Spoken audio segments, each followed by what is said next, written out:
So hello everyone, and hello from the Zoom.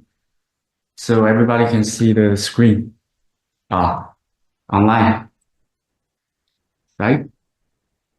Okay. So good morning everyone. It's more than exciting for us to give this tutorial series about multimodal LLM, from the multimodal LLM to human level AI, the architecture, modality, function, instruction turing, hallucination, evaluation, reasoning. And thank you very much for your interest. So the tutor team are from the US, ByteDance, XAI, and the University of Maryland, Shanghai University, NTU, and Shanghai AI Lab and the Skywalk AI. All of us closely working on the topic of MLM and the relevant topics. For example, Hao Tianliu from XAI is the first author of Lava, which I bet all of you are familiar with. So above all, let me give 5 minutes to give a brief introduction to this great topic. My name is Hao from the US. So everything starts from the magic scaling law. In the field of AI, over the past decades, researchers discovered that when dramatically increasing the model parameters and the data set, incredible phenomena occur. Large models lead directly to the emergent behavior. And under this scaling law, we have fully entered to the era of LLM in the last 2 years. There is a crazy trend in the research community about LLM. So research on LLM is progressing so rapidly. Now let's go back from the language-oriented LLM to the modality, multimodality. Yeah, we all understand that language is only one part of the sensory world we live in. We consistently perceive the information through various modalities like vision, sound, 3D, touch, taste, and smell, etc. Not just language only. Also in practice, there are many applications requiring the capability of multimodal handling, such as the autonomous driving and the medical diagnostic system, and even the smart home assistant, you name it. So this pushes the community to think of one important question. Can we transfer the success of LLMs to MLLMs, multimodal LLMs, enabling multimodal information comprehension as deeply as they understand the language as the way we humans do? So in response, the MLM community has gained so much attention over the past 2 years, and it's now developing so fast. Yeah, just really from this roadmap, this one and this one. So this tutorial is dedicated to giving a thorough tour to MLM topic, and we are trying to focus two aspects. First, what we have achieved about MLMs, and two, where to go next for MLMs towards the grand goal of AGI.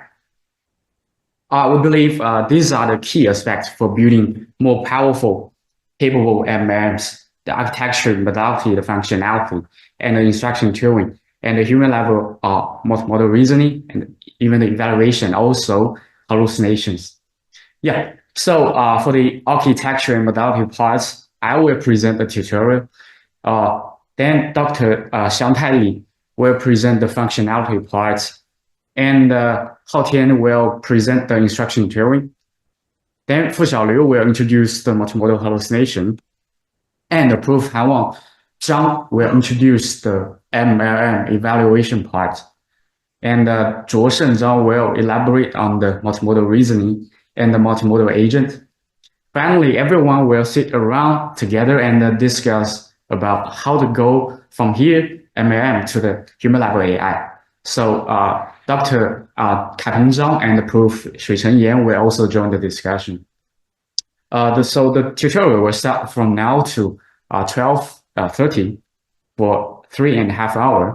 At the middle of the tutorial, we have 30 minutes for the coffee break. During the tutorial, we are not trying to have the Q&A session because the time is so tight. For all the questions you might have, please ask in the last panel decision section. Some of our tutors may present via the online Zoom. Also, we have some online audience in the Zoom. Hello from the Zoom. So we will release all the materials at the homepage later. Also, you can email us for any question. And I think let's get it straight to the... Okay. Let's now jump right into the first part, architecture and the modality. So let's quickly go through the content. First, I'll introduce how an MLLM is constructed, the commonly employed architecture. Then I'll summarize all the existing MLLMs with various categories. At the end of this part, I'll slightly raise some open questions that might trigger important discussion. Please note that when I introduce the relevant techniques later, I'll stay at a high level without delving into too much details, because we have a very tight schedule and I want to cover as much content and aspects as possible. Okay, architecture. So before constructing MLMs, we all reach a consensus that, due to the scaling laws and the emergent behavior, current language-based already have a very powerful semantic understanding. So this means that the language has already been a key modality for carrying intelligence. So given this, human intelligence has been considered as the pivot for multimodal intelligence. And nearly all the existing MLMs are built on top of language-based as the core decision maker. It's like the brain and the CPU, And by adding additional external non-textual modality modules, LLMs can do the multimodal perception, even the operation.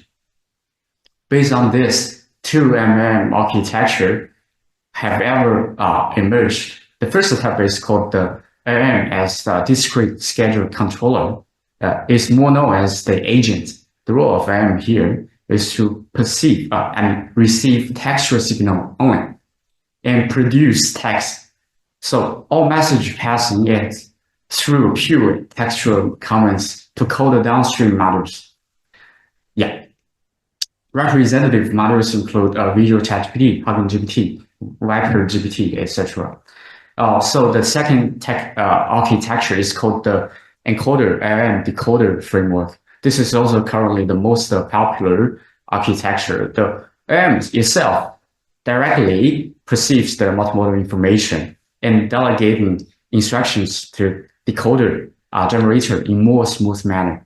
So benefit from this joint learning, this paradigm is more promising. Specifically, it will cover several key components, the encoders, the connections, and the tokenization, LLM, the core LLM, and the multimodal generators. Please go through this wonderful survey paper for more details. So let's start from the multimodal encoders, which function to encode various non-text modalities and generate corresponding modality feature representation. For the visual encoder, including both the image and the video, currently the clip width is the most popular choice for vision language model. There are also other visual encoder, for example, the SIG-LIP. Prior visual encoder often has certain limitation. For example, it might handle only fixed low resolution that lead to the information loss. Higher resolution perception are then proposed by splitting the higher resolution images into fixable slices, not just the fixed one. This is especially important in the OCR scenario. So the representative recent research that improves resolution are these, for example, the image sliced-based methods and the dual branch encoders and the read-free approaches such as Fourier. So for other non-visual encoder, most models typically rely on the most established modality-specific encoders developed before the LLM era. besides using the separate encoders for different modality, another emerging trend is the adoption of unified multimodal encoders. The key idea here is to align all different modality features into a shared representation space through pre-training using a unified encoder. So this approach includes image bank and language bank. Another key technique is multimodal signal tokenization. Well, some MLMs don't always rely on tokenization. The current trend is that many will consider tokenization, quantifying multimodal signals instead of directly encoding them into continuous embedding. So this is seed model tokenization, which has been applied to quantifying image data. And this is NGPT and video ports for video, generation. For video tokenization, most approaches, they represent multimodal signal as a discrete token within a code books. So the advantage of tokenization technique are, for example, supporting unified multimodal signal understanding and generation, the way as handling the language token, right? And also facilitating an auto-recursive next token prediction architecture. That is another key advantage. So next is the projection at the input side, which means connecting multimodal representations to the LLM by projecting the multimodal features into language space that are understandable by the LLM. There are quite a number of representative approaches. Here, I'd like to share some important slides, insights. For example, different papers may have discovered different conclusions about, the projection methods in terms of their which is more advanced and which is disadvantaged. Also, from all practice, even 2 layers of MLP is better than linear projection, according to the Lava paper. Yeah. Also, the linear projection is more useful than the Q-former layers, according to the Mini-GPT-4 paper. And lastly, number of region token matters. Yeah, especially for efficiency. Okay, now we'll move to the core LLM parts. So most MLMs currently rely on open source language-based LLMs. I think the most widely used LLMs in the MLM community might be Llama and the Vicuna. Yeah. So in many scenarios, we also want the MLM to generate multimodal content. So next, let's focus on the techniques at the decoder side. Let's discuss the decoder side connection projection, which is responsible for message passing, converting the LLM's instructions into the signals that are interpretable by the downstream multimodal decoders.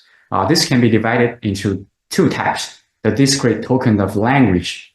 So this, the standard practice here is for LLM to directly output discrete text response as instruction, passing to the downstream decoder. Advantage is more efficient without additional tuning. But the shortcoming is that it's a pipeline, right? The pipeline nature has this discrete, the message passing. So the second type is with the continuous embeddings of signals. So intuitively, embedding representations are able to carry much richer modality-specific features than just the discrete tokens. Besides, this enables end-to-end tuning, resulting in more efficient instruction passing. Actually, there is a third method with code books, quite similar to the input side tokenization process. This type of method is to let LLM generate special token ID and then pass to the downstream decoders. Okay, for the generation part, text generation well, LLMs naturally support direct text generation. For multimodal generation, there is a first type of a generation via diffusion models. For example, with the continuous signal tokens, combining with the diffusion models, the system can generate images, videos, and audios. The second type is with the code books with the VQA or say VQGAN. Yeah, the signal encoded into the latents and quantified, and then restored via the decoder. Also, the generation of the codebooks tokens is done in an autoregressive manner. Okay, I will not dive into much details, because we have a tight schedule. Okay.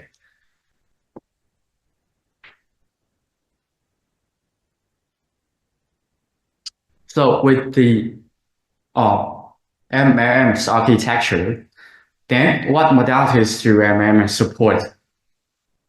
There are so many modalities of signals, and it's so reasonable to cover as many as possible in MLMs.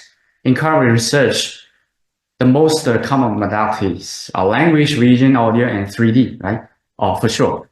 Vision often means both images and videos.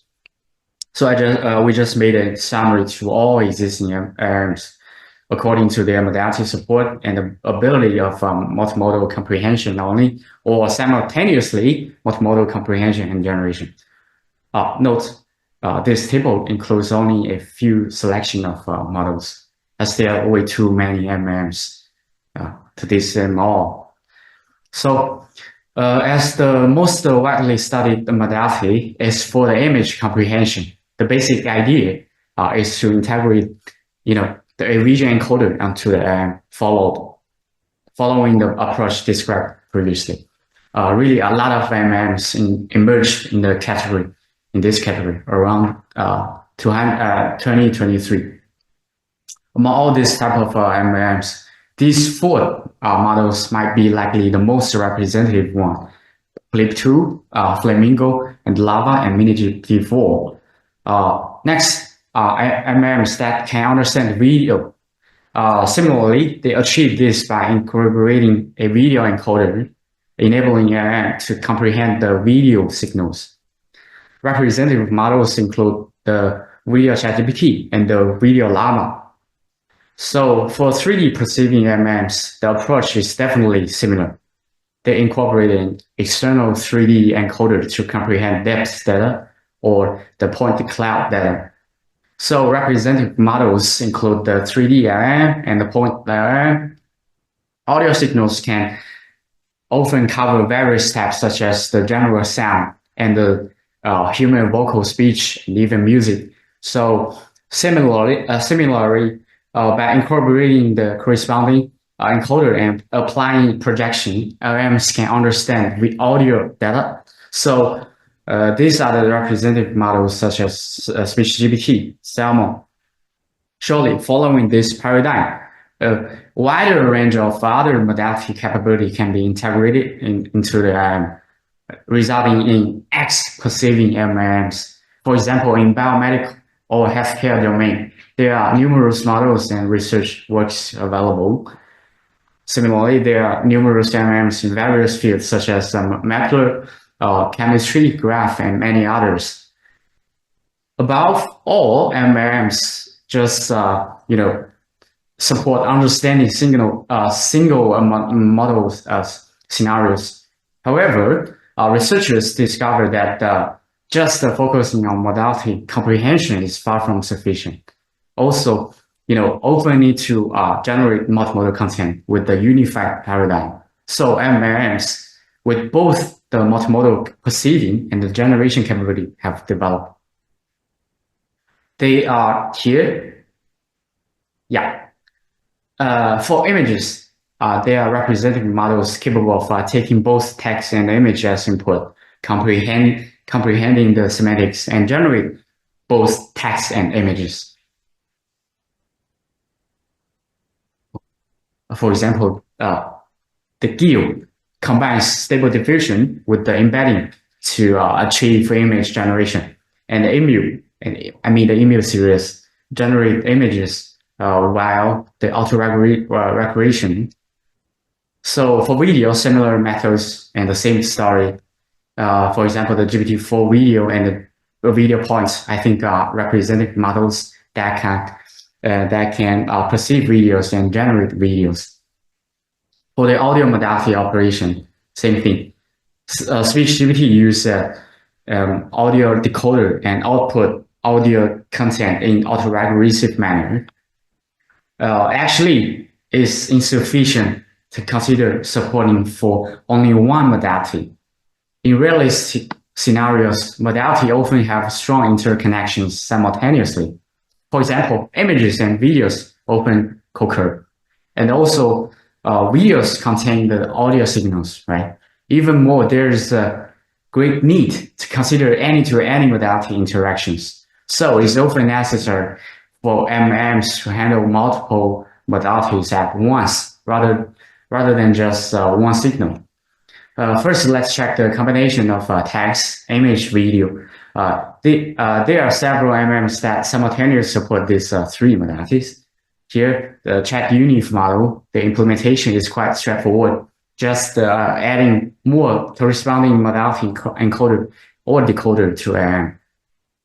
For combination of text, image, video, audio, the approach is similar, but there are more MLMs in this category. For example, the Macau LLM, it integrates image, audio, video encoders and then do alignment before feeding into the LLM. Integrating a number of modalities can be endless. Therefore, some research then construct any-to-any MLMs. So this category is pretty closer to the paradigm of generalist. So NextGPT is just a representative work in this category, introducing the any-to-any MLM first ever. Here is a demo video showing its any-to-any modality interaction capability. Let's give 10 seconds. Yeah. Converting input any combinations of video, audio, text, and sound, and generating the same type. In a more, it's a more like a human level interaction. Yeah. Okay. So for so many MMs we might ask what to do next. As you can realize, most current MMs still rely on the language-based code, using the MM's language intelligence to enable vision and other modalities.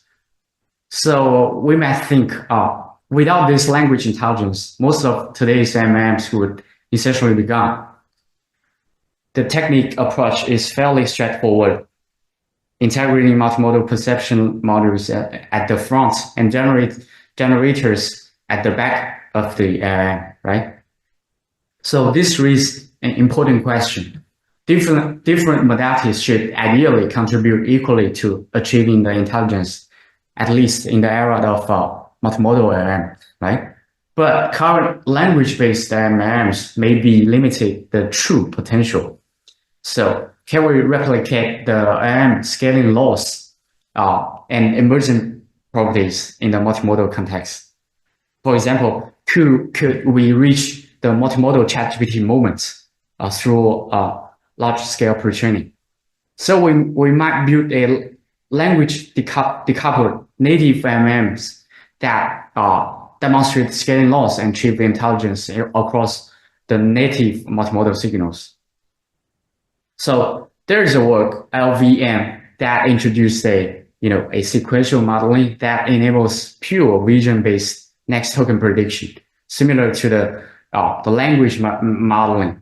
This method allows large vision models to learn without using any language data.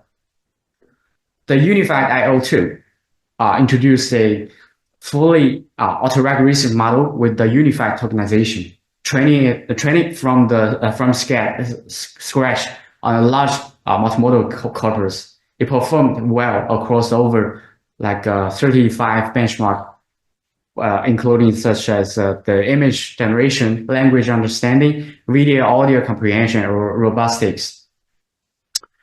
So here are a few questions I'd like to raise. So the question one, what is the best model architecture under a unified MLM? We've seen everything from pipeline-based agent method beginning, right? From later the joint architecture, and even the latest architecture that use the code books for quantization. Even recently, autoregressive methods combined with the diffusion models have become the particular popular. So for language, autoregressive models are widely considered as the most suitable model. For image and vision generation, actually there's a growing consensus that diffusion models are the best practice. But what about other modalities? Which architecture is truly optimal for different types of multimodal data? Is a question. So the next question is, like, what scale of a data set is required for pre-training from scratch? Here is the in this table, you see that a unified I/O used a massive amount of multimodal data for training, yet it still hasn't shown truly impressive native multimodal emergent abilities. So how much data is needed to trigger the emergent behavior in native MLMs? And question 3, how can we bridge the downstream task performance gap between the native MLMs and the SOTA performance of current MLMs with the LM plus encoder-decoder architecture? That's the third question. And for the last question, what is the optimal multimodal dataset representation? It's about data representation. So data representation could be a performance bottleneck for MLMs. For example, most models still rely on flat patches to encode the images, largely leading to certain issues. We've recently explored a structured representation with the semantic parity, where we proposed a semantic equivalent region tokenizer to achieve fine-grained semantic alignment between the region and text tokens, as referred here. But I believe there might be even better approaches, such as fully semantic single graph representation, such things. Yeah. So I think that's everything I can share from the first part. Yeah. Okay. Second part. Let's go. Hello everyone, welcome to our tutorial. In this tutorial, I will talk about multimodal LLM functionality and advance. I'm Xiangtai Li. I'm a research scientist in ByteDance in Singapore. So in this section, I will cover about two main sections on multimodal LLM design, including fine-grained multimodal LLM design and advanced multimodal LLM design. Finally, I will give a short summarization and several insights on feature directions. So let's look at the first subsection. In this first subsection, I will talk about the 4 aspects, including the overview and the motivation of fine-grained multimodal LLM design. And then I will give several detailed discussing on visual grounding, visual segmentation, and also video and 3D fine-grained multimodal LLM. So we will give the first overview and concepts on fine-grained multimodal LLM. So the fine-grained multimodal LLM means that we not only care about the image text and the image, we also care about the partial of the image and corresponding the text. That means that we can have region and pixel as input and also the region and pixel as output.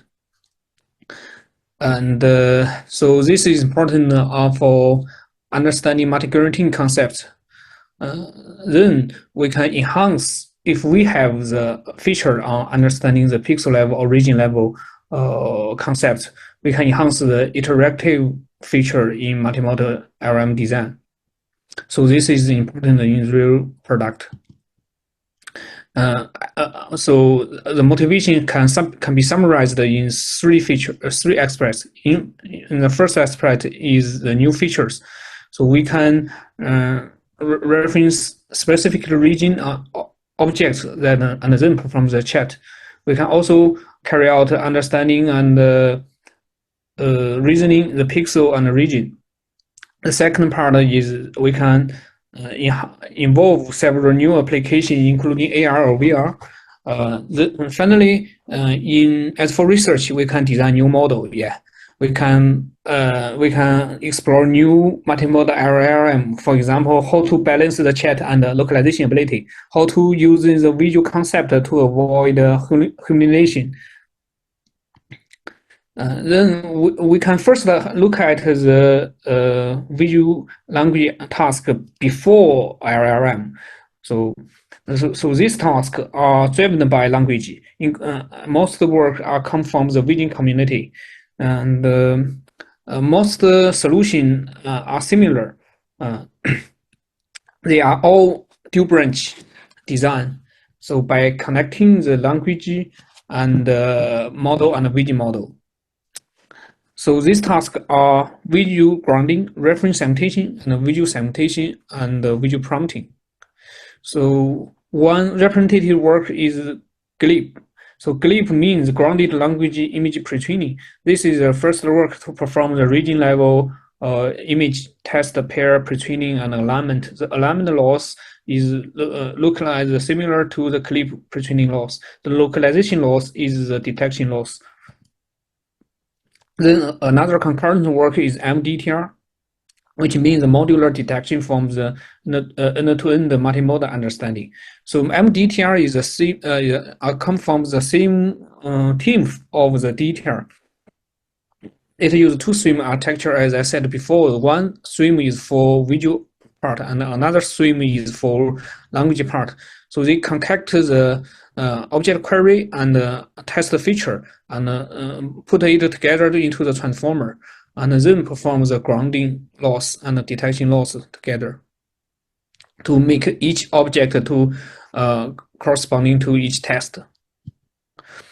One famous work from the Chinese community is grounding Dino. So it's also a simple and enhanced grounding framework for localization and understanding. So it works similar as MDTR, but it uses more stronger backbone and a stronger neck and a stronger decoder. Also, they perform the enhanced feature fusing enhanced on the neck and the head. In this design, the language can be language part can be input can be enhanced. Also, the grounding accuracy from each dataset is significantly improved by the strong fusing and strong object detector. Also, several work carry out a reference segmentation. I give a recent work called GERS, Generalized Reference Expression Segmentation. So the reference segmentation means that given an image, and we give the different variants of the language prompt.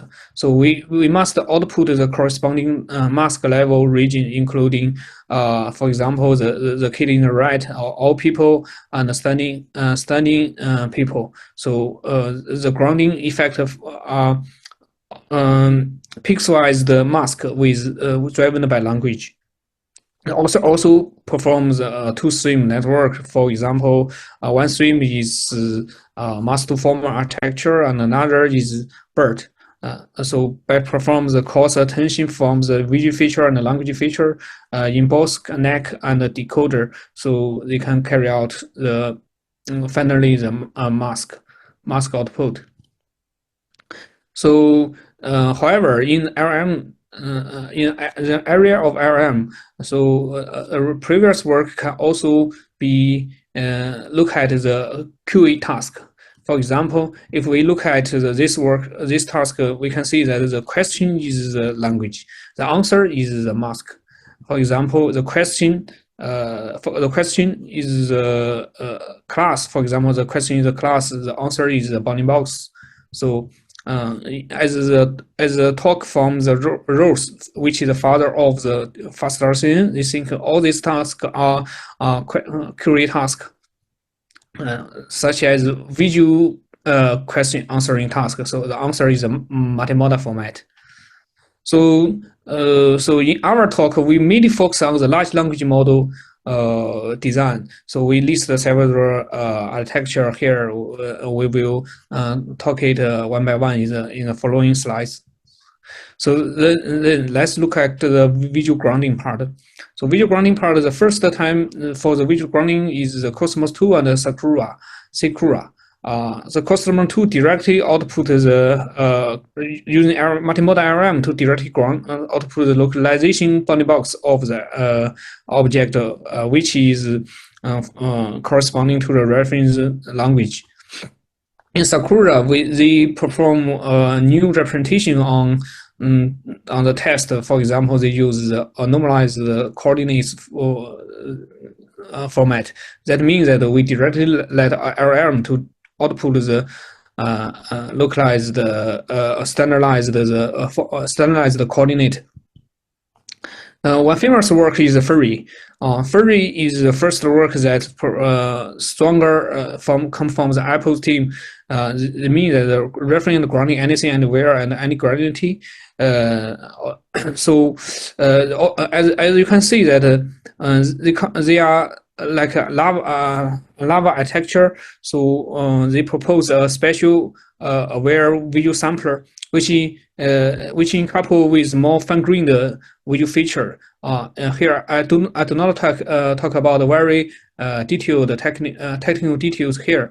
You can refer their paper. The cool idea is that they sample the more fine-grained feature in varying ways. For example, they use KNN sampling to inject more fine-grained feature in the region feature. Then they then use the region feature as a language token into the as an input of the large language model. In this way, we can obtain the more fine-grained bounding box. In Furry 2, they improve the grounding ability in various aspects. For example, they use more stronger encoder, include Dino V2, and also they propose a new enhanced dataset. With this new enhanced dataset, they propose 3-time step training, including image caption alignment and high resolution dense alignment, and also intended enhancement instruction tuning. So from this part, they can enhance the fine-grained grounding ability. Another concurrent work from the bed dance is the grammar.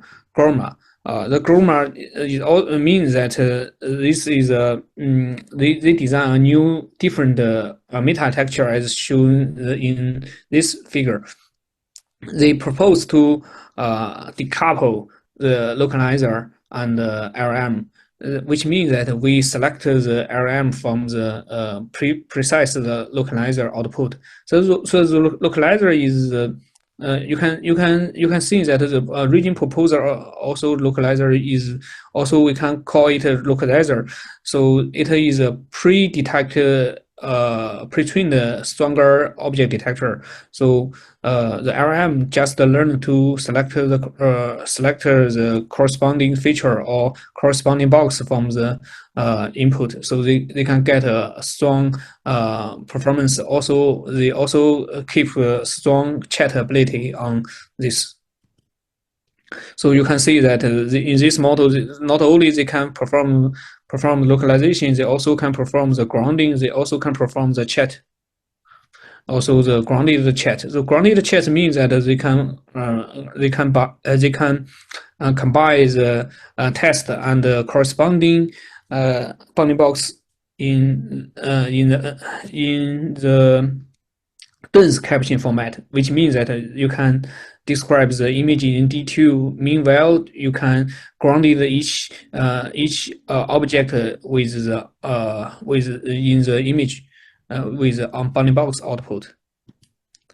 So let's look at the visual segmentation. So visual segmentation, one famous work is LISA. So LISA means reasoning segmentation via large language model. So reasoning segmentation means that we do not describe the object directly, but we describe the object in that need the reasoning from the language, which means that, for example, which food contains the vitamin. So we do not exactly see that food name, but we let the large language model to directly output the food with the most vitamin. For example, we can ground in this. So the author proposed a new dataset called the reasoning reference segmentation dataset. Also, they proposed to combine the sum and lava into an end-to-end framework by connecting to output the sec token. So the sec token means that it is a specific token into the decoder to decode the corresponding to mask. So you can see that they perform not only can perform the reasoning segmentation, it also can perform the reference segmentation. Just like I said, this is a VQA task. Yeah. So the segmentation mask is also the part of the answer. In the next work is GLAM. The GLAM means a pixel grounded large language model. So in this work, they propose a more fine-grained dataset. So this dataset contains the region, multi-region, and pixel-wise grounding and multi-turn conversation, and also they propose an end-to-end model. So this dataset notation are very dense. You can see that they contains a very different part of the dog, including the body, the head, and also the background annotation. They use the sum dataset for annotation. Using this dataset, the GLAM the model achieves the state-of-the-art performance on several reference expression dataset. The model is very complex to me, but it's very directly. So it combines the sum and lava in end-to-end. So you can see the global encoder and the grounded image encoder and pixel decoder are sum. So the region encoder and the LLM are lava architecture. They connect both models together to build this model. So this model have a lot of function. Then we have a short overview of the video and the 3D fine-grained multimodal LLM. So PG Video Lava, this work proposed the first grounded video segmentation. So they combine a lot of different models. For example, they combine the video encoder and they combine the audio encoder. They also combine the grounding Dino. So they combine the three models into end-to-end. So also motion impact. So motion impact means that they propose the special temper sense graph generation, which means that they also not only to understand the test, but also to output the grounded bounding box in the temper.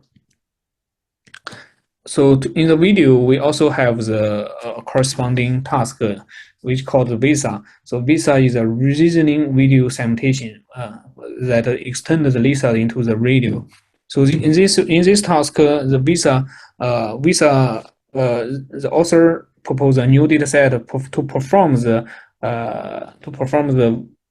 video segmentation. So the video segmentation means that we need to segment the object in a sequence, and also check each sequence. So you can see that you segment the vehicle with a high-risk passenger capacity. So this means the bus, yeah, you can know the bus. We should segment and check this bus.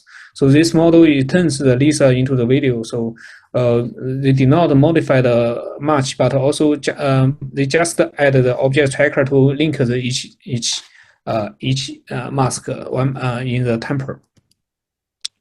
In 3D, several authors also propose fine-grained multimodal architecture design. And in particular, Reasoning 3D, they propose a new framework for reasoning and searching framework. In 3D. So that means that also a long test question. The authors said they need to output the corresponding mask in 3D. So meanwhile, there is also a work from Shanghai AI Lab called grounded 3D LLM with the reference token. So this task localizes the 3D GLAM. So it contains a lot of tasks in 3D, including language grounding, dense caption, and question answering. So the framework it also combines 3D groundinger and large language model in one model. So they can perform the LLM and the instance seg object detect, and also multiple grounding, point grounding, and also several multi-object grounding. Also the query and the caption. The architecture is the same as 2D. 2D. So you can see just combines one 3D groundinger and put it into the token, put all the token and sys query into the large language LLM and directly output the results. Okay, let's look at the second part on the advanced multimodal design. In this section, I will go more quickly on each concept. So the overview is that on the advanced part, we should carry about more functionality and long video analyze and multiple expert model. For more functionality, we mainly care about one model for all language-driven tasks. So we can achieve the mutual cost-target benefit and also the long video analyze.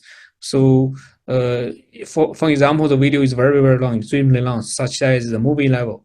Also, we can also talk about several architecture on MOE design.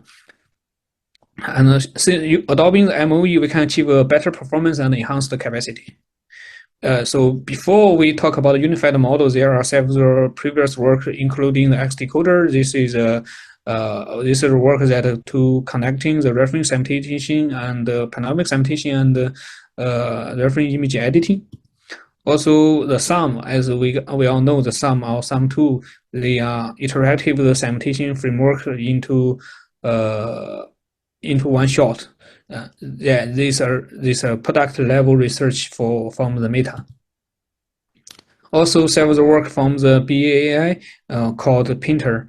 The Pinter is also a unified model to make a lot of tasks into visual prompting.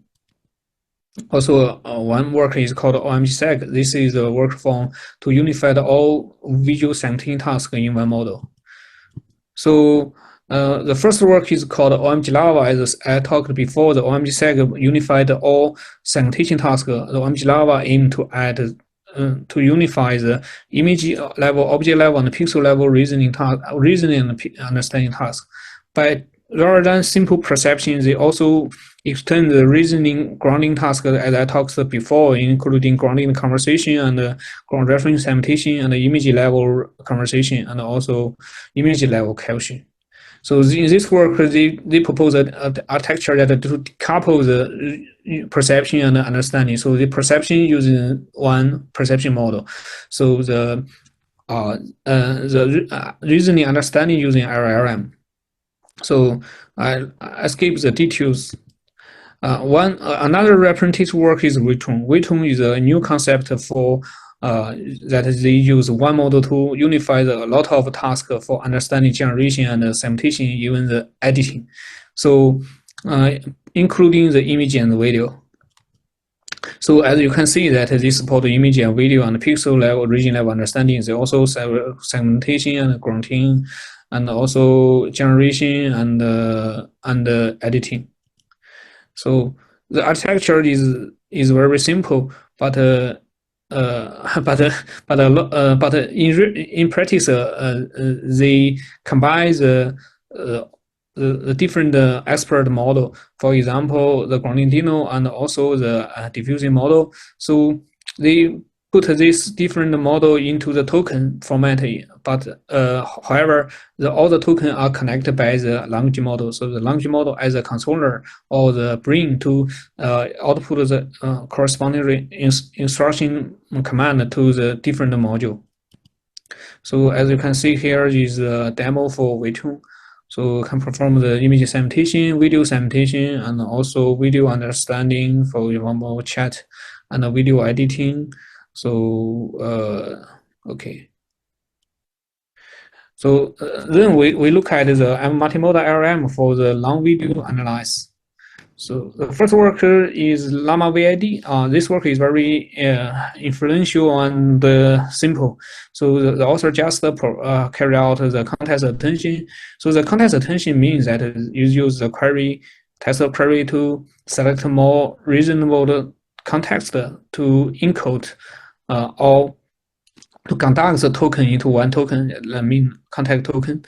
So each visual token are pulling into one, means that all the frame are pulled into one token. Since we want to process the very long video, it means that the frame are extremely long. The frames are too much, so we need to reduction this token. So the author found that just pulling is good enough. Another work is slow fast lava. Slow fast lava means that the idea is from the slow fast network from the recognition from Kaiming's work. So slow fast means a slow branch and fast branch. The slow means that we keep more detail. The fast it means that we ignore more detail but sample more frame. Combine this architecture, they can achieve the better performance on several video understanding tasks, including video QA. A recent work from the Meta is called Long View. This model make a more handcrafted design, including the selective feature reduction and by cosmata query, and also the selective frame reduction on the temper. So the frame and the token are selected dynamically from the test query. So they can achieve the better performance. The last we talk about the multimodal with the MOE design. MOE Lava is one representative work that combines MOE directly from into the Lava architecture. They found the improvements by in particular for several VQA tasks. MOVA is another representative work from the in this concept. However, they combine a lot of different visual experts. So different visual experts, as you can see, you can combine some DNO2 code DTR. So the different visual encoder are connected by the MOE architecture. So they propose a new dynamic gating structure to input all visual token into one LLM, so they can achieve the stronger performance since these visual experts are benefited all for LLM. So to summarize, we have talked about the fine-grained multimodal LLM design and advanced multimodal LLM design. The first is for fine-grained understanding, and the second is for stronger feature and university and capacity. So in the end, we will talk about several feature directions that from my personal view, that will be useful for the feature works. For example, we can one direction is that scaling a multimodal LLM more. For example, we can connect image, video, or 3D into one, even the audio, into one model. Another is a novel MOE operator design for multimodal LLM. As you can see, the MOE operator come from the language domain. So new MOE operator are needed for the multimodal LLM. Also, single transformer architecture, for example, recently SolidWorks unifies image generation and text generation in one model. That means that we do not need the visual expert, but just using one LLM is okay. First is long video understanding and chat and tracking in one model. As I have said, long video is very challenging in real product. So how to perform grounding, chat, and tracking is worthwhile to explore. Lastly, we can go back to the first question that can we design a simple and unified architecture design? So which means that we do not just combine all the expert into one model. Yeah. So thanks for your question. I will show up in the QA section. Good. Looks good. Okay. Please go ahead. Okay. Hi everyone. I'm Hao Tian. I recently graduated from UW Medicine, and today I'll be talking about the multimodal instruction tuning, more specifically on the instruction tuning part, and hope that this can bring a little bit help to people who are interested in this field.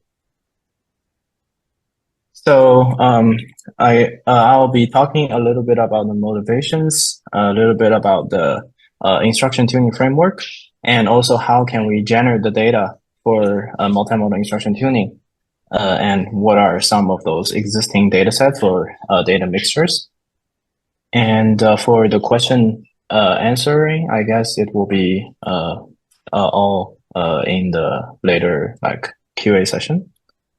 So yeah, first, let's talk about the motivation. So why do we want to do multimodal instruction tuning?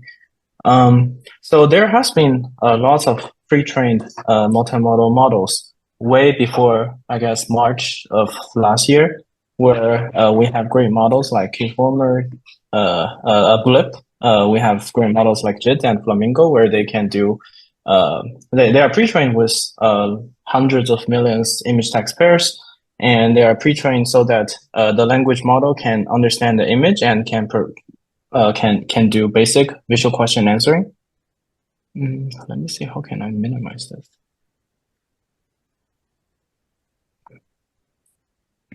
And for those questions, for those models, they can follow the basic instructions and answer questions about the image, like give a short caption and what's in the image, but they often struggles to follow very complex instructions that we see today, that people are going crazy about what you can do with those multimodal models, asking them to perform complex tasks. So if for those previous models, if you want to train them or adapt them for those complex tasks, you often need to do some task-specific fine-tuning for them to perform well on those downstream tasks. And the goal for multimodal instruction tuning is to basically to convert from those single-purpose models that we traditionally see to general-purpose models.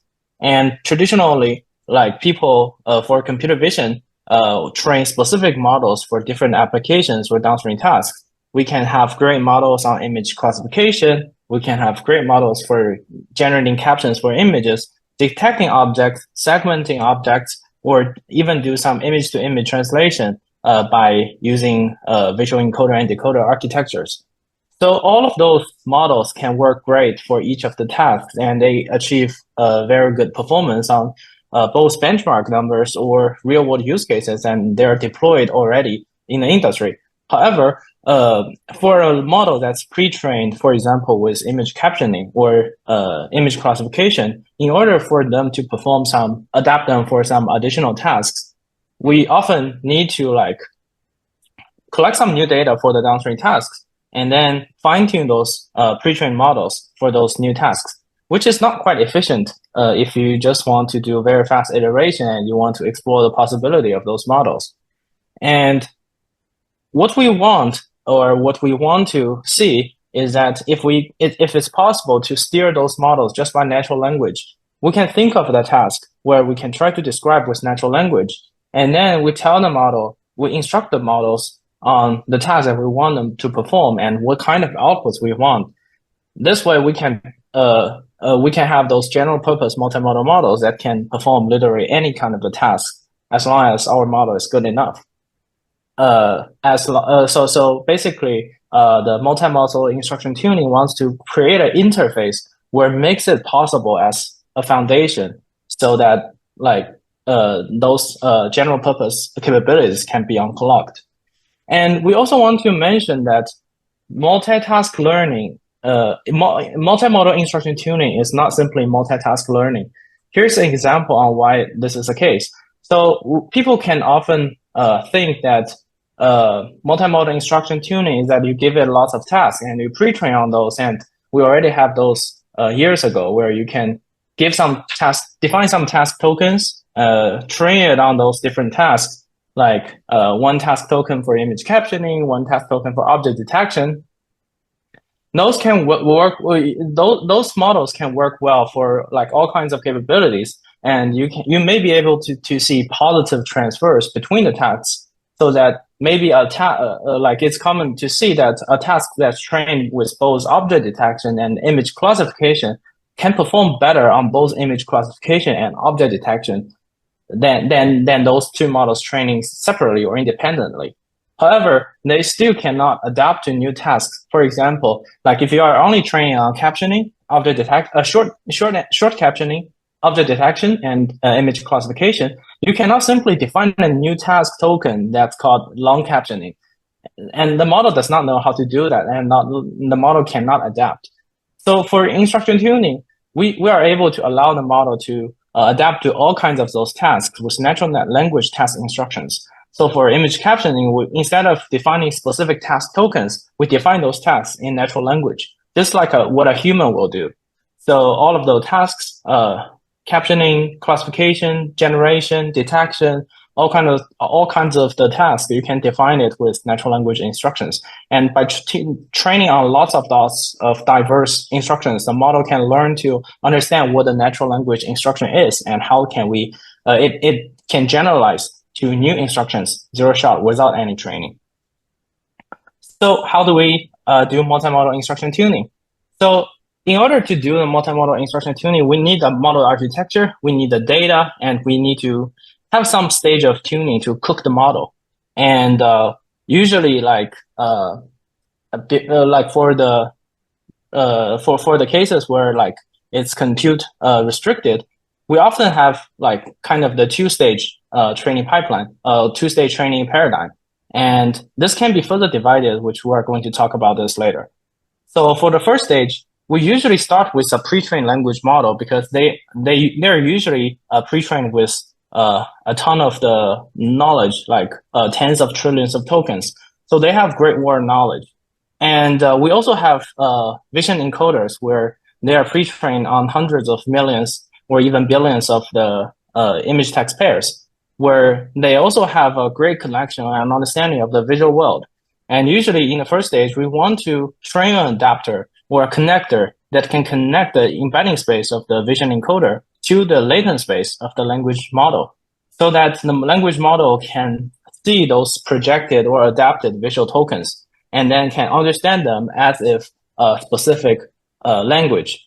And in the second instruction tuning stage, we're going to train this language model or together with an adapter to learn to understand those instructions that are specific for vision. And so that the model starts to learn to fulfill those different tasks that are about the vision and can understand what the visual world is better.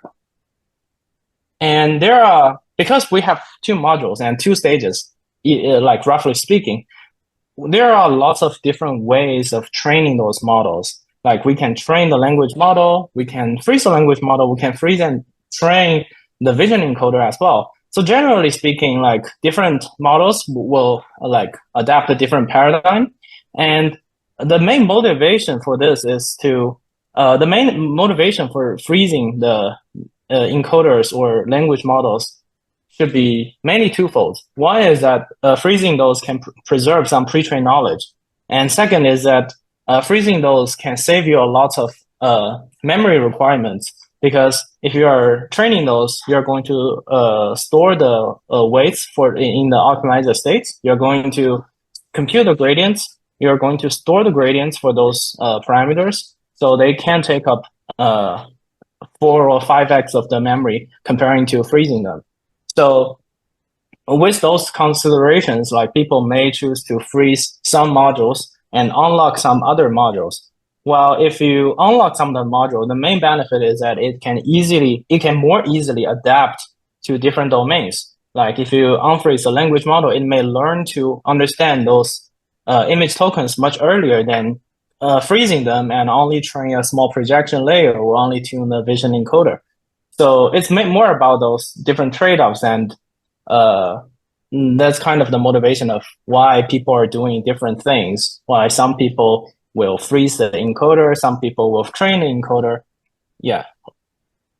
And this, I also want to provide another perspective of multimodal instruction tuning, which some people find it interesting. So yeah, it would be great to share this as well. So back in the days, the good days where we only have few compute, I was trying to think of this question, like, if we want to solve this problem, like how can we start with? And this is kind of some background story of how we created Lava. So if we want to create multimodal models that can follow humans' intent, how we're going to do this? And there are usually, because of this constraint in academia, we want to do it efficiently. And what we're doing requires two things, right? First, we want the model to be multimodal. It should not just be a language model. And we want this model to follow humans' intent. And we find that follow humans' intent can potentially be much harder to train because it may need to see lots of the tokens in order for it to understand what the world is. And training a multimodal model itself can also be hard because it needs to contain enough world knowledge. So let's see that the first decision we'll make is that let's try to leverage as much pre-trained models as possible, and let's try to see how we can make an instruction following language model multimodal, and meanwhile efficiently.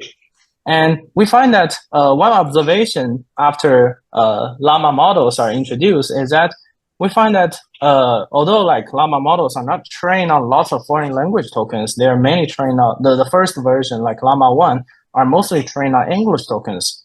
And they can learn a foreign language quite efficiently, even though the tokenizer, the language model are not specifically trained for that.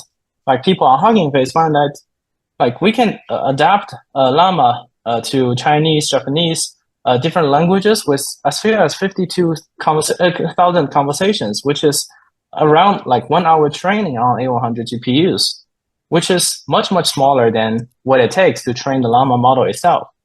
So we think this is great. And can we think of the multimodal learning as a translation problem where multimodal tokens or image tokens are just a foreign language to the models?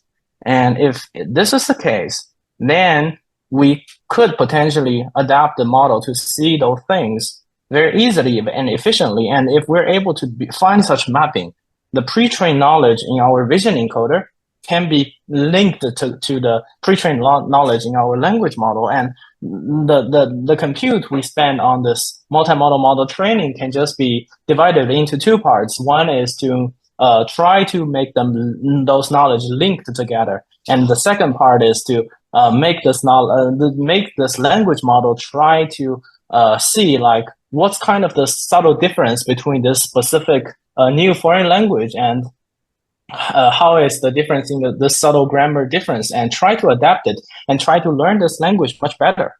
And we find that this may be possible because if we think of this image of a little cute llama wearing glasses, built with lava, and let's say if we have a great vision encoder, it may be able to encode it in a great architecture, a great structure, and each cell can contain some of those semantics. For example, for some part of it, it may contain the signal of the llama, and also because it's made of lava, it may have some semantics of lava. And for some part, it may be glasses. And if the vision encoder is trained with image text pairs, it may also contain some other information that different parts of the body, like llama and feet, or maybe some color information where we know that models are great at modeling colors, textures as well. So potentially, this is possible and plausible. And if, let's say, such model already understands these, without seeing the original image, it may be able to answer some of those simple questions already, like what's in the image. Like it may be able to guess that, okay, there is a llama because like this looks like the shape of the llama and lots of the llama semantics, and also it contains like lots of lava here, but it's not full of lava, so it's probably not llama standing on the lava, but instead this is a llama made of lava. So the model may be able to generalize those questions. And if you ask what's special or what's unusual about the image, it may be like, oh, llama is usually not wearing glasses, but it seems like the glasses is positioning the head. So it may also be able to solve those problems just by learning a foreign language if they are linked well. However, if we think of this, let's see, like if we have an image like this, let's continue to think of this as a translation problem where like our vision encoder translated it into a foreign language, connecting to a vision encoder with a cross-modal connector and connect to a language model. This part, we can think of it as a multimodal tokenizer, and together with the cross-modal connector, it can be think of a multimodal translator. And to see how we can, like this language decoder can understand this image.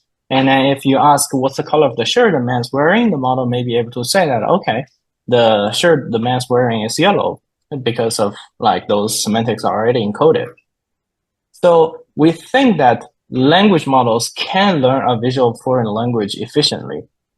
However, if you really want to challenge the model and give it some hard questions, it's possible that some of those are still hard to answer simply by looking at the like simple translation, like is the llama facing left or right?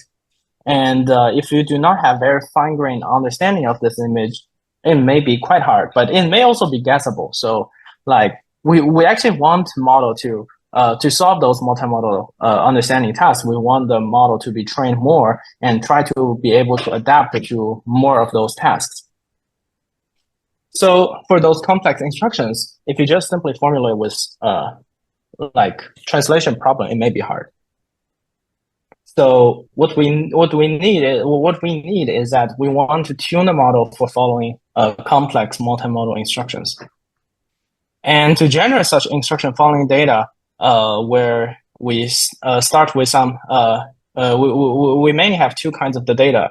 One is a pre-training stage where we want to train this connector so that the encoder and the language model can have a strong connection with each other so that the language model can learn this, at least the semantics of this foreign language. And then for the second stage, we're going to train the model to be able to follow instructions. And for pre-training data, we have lots of those image text pairs from Leon, from Koyo, from CC, SBU, and all of those data sets, and also some new data sets where they are they're generated by existing multimodal model or generated by some distilled captioners. So for those kind of the two kinds of the data, the image text pairs may provide the data at larger volume, but the captions can be short and noisy, while the fine-grained image text pairs can, fine-grained image text descriptions can provide longer and more high-quality, detailed captions, and it can be more fine-grained and aligned with different modalities. However, the fallacy is that it's also likely that you're distilling the mistakes from those teacher models. So we should always be careful about those. And this is an example where you can distill a large model to generate those captions, and you can use it to align the weaker models. And the second stage is to generate instruction following data, where like in Lava, we try to see how we can generate those instruction data with multimodal model or a language model as accurately as possible. So the main idea is that we try to provide more information to the model so that it can learn, it can leverage those information to complete its understanding of the image and leverage its pre-trained language capability to generate more instruction data. So for example, here, like given a Coco image, we can leverage its annotations from human, like the captions, which can provide high-level context of the image, bounding boxes, which can provide more fine-grained details of the image by providing the layouts of different objects. And if a model is trained on large corpus of text, they may be able to understand like those coordinates because they are trained on mass data. They're able to understand the captions so that it knows generally what's happening in an image. And then by providing those information to those language model, we're a multimodal model, but with better annotations, which can provide more accurate data. Or we also have other methods which can provide them with set of mark annotations, which provides native annotations for those models, so that our base model can understand those information and try to create the instructions and answers from those information. So by looking at those bounding boxes, task descriptions, and also the original captions, the model knows what's happening in image, and they by giving them those task generation requirement, it can start to generate the instructions and answers about the image. And by training on those instruction and answer pairs, you can train your the models from a pure language model or loosely aligned language model, multimodal model, to be able to follow complex visual instructions. And also another paradigm is to leverage existing VQA or caption data. And so like we can see like those VQAs, they also provide very straightforward training signals, like which year has the most divergent opinions of the Brazil economy. Actually, to answer this question, it requires some of those reasoning. And this by providing the answer, by training a model on those instruction and answers, it can also bring additional capability to those multimodal models and train them to reason. However, if you only train on those data, it's possible that the model can be, the model's output distribution can be skewed or biased towards these kind of the data, and can limit the output length or output diversity of the multimodal models. So one way is that you can declare the intention of your task clearly using natural language, just like what we said about instruction following. Like we want to define the task clearly and straightforward in a straightforward way using natural language, so that a language model cannot be confused. So because we know that the answer will be very short, so we want we can append a small format instruction, like give a short answer to the question, or a short answer to the question is something. And then the model knows that when it sees those things, this is also part of the instruction, and it can learn to follow those instructions and only output short answers when they saw those instructions. So another example is from Lava 1.5, where we see similar behavior, like before you train on VQ V2 data, the model is actually be able to follow those complex instructions and give great recipes. But training on those data, after training on those data, the model fails to do so and can misunderstood the intent of the users. So providing the format instructions can largely solve those problems. And there are lots of existing instruction tuning datasets that we can leverage to train the models. And also there are new visual instruction tuning mixtures where we combine a number of predefined like VQA datasets, academic task-oriented instruction datasets together with some specific format instructions, like give short answers, answer with the option letters, or like give a short description. All kinds of like those mixtures like leverage those all kinds of those existing data source and also the different newly generated instruction following data. And by mixing all of them, the model can get a balanced distribution of their capability. And by training up those mixtures, it can usually result in a model that's better than training on a single source of instruction tuning data. So in summary, the way that we teach those multimodal models can be mainly divided into 2 or 3 stages, where in the first stage, we can pre-train the model where we can think of it as letting the model to look at a dictionary and teach the language model to understand the vocabularies from new modalities. And this can be image modality, can be video modality, and can also be audio modalities. And the second stage can be instruction tuning. Either you can merge all kinds of the VQA datasets, or you can train them in separate stages, where the short answer VQAs can be think of as those small puzzles that you are training the model to very effectively and efficiently understand this new knowledge about how to reason in this new domain, how to think in this new domain, and how to leverage the information in this new domain. And the third part of the training is to train on natural conversation VQA, where it contains natural instructions, it contains real-world applications, and you're training on those to practice those model skills to solve real-world tasks. And by training on the model in those 2-stage or 3-stage fashion, you're able to align the model for multimodal efficiently and effectively. And yeah, I think we're going to leave the questions to the later stage. And hope you guys enjoy this. And welcome Fu Xiaoliu. Yes, Fu Xiaoliu, please. Okay, thank you, Hao.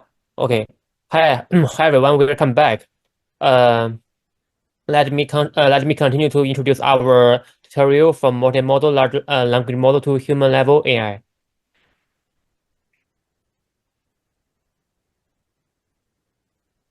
Let me introduce myself first. I'm a fourth-year PhD student from the University of Maryland, College Park, and my research topic is about like multimodal stuff.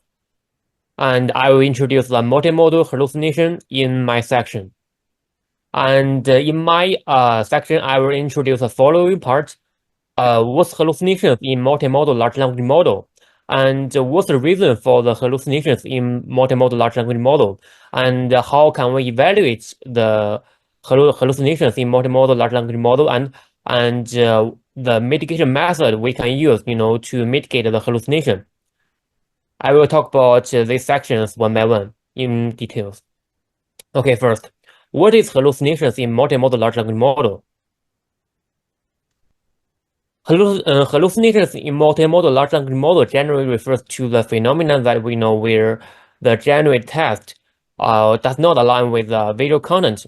As you can see in the image, there's a boy standing playing tennis, and the question is like, can you locate the water bottle placed near the yellow tennis ball on the ground? Actually, you can see there's no water bottle in the image, but the GPT-4 and also V1 and V2 and also like a lot of 1.0, they all give like the hallucinate answers based on the question. They all say that there's like a water bottle in the image, so that's a hallucination. So how can we usually do the category for the multimodal hallucination? Generally speaking, there are 3 types. The first one is called the object hallucination, and the second one is attribution hallucination, and the third one is relation hallucination.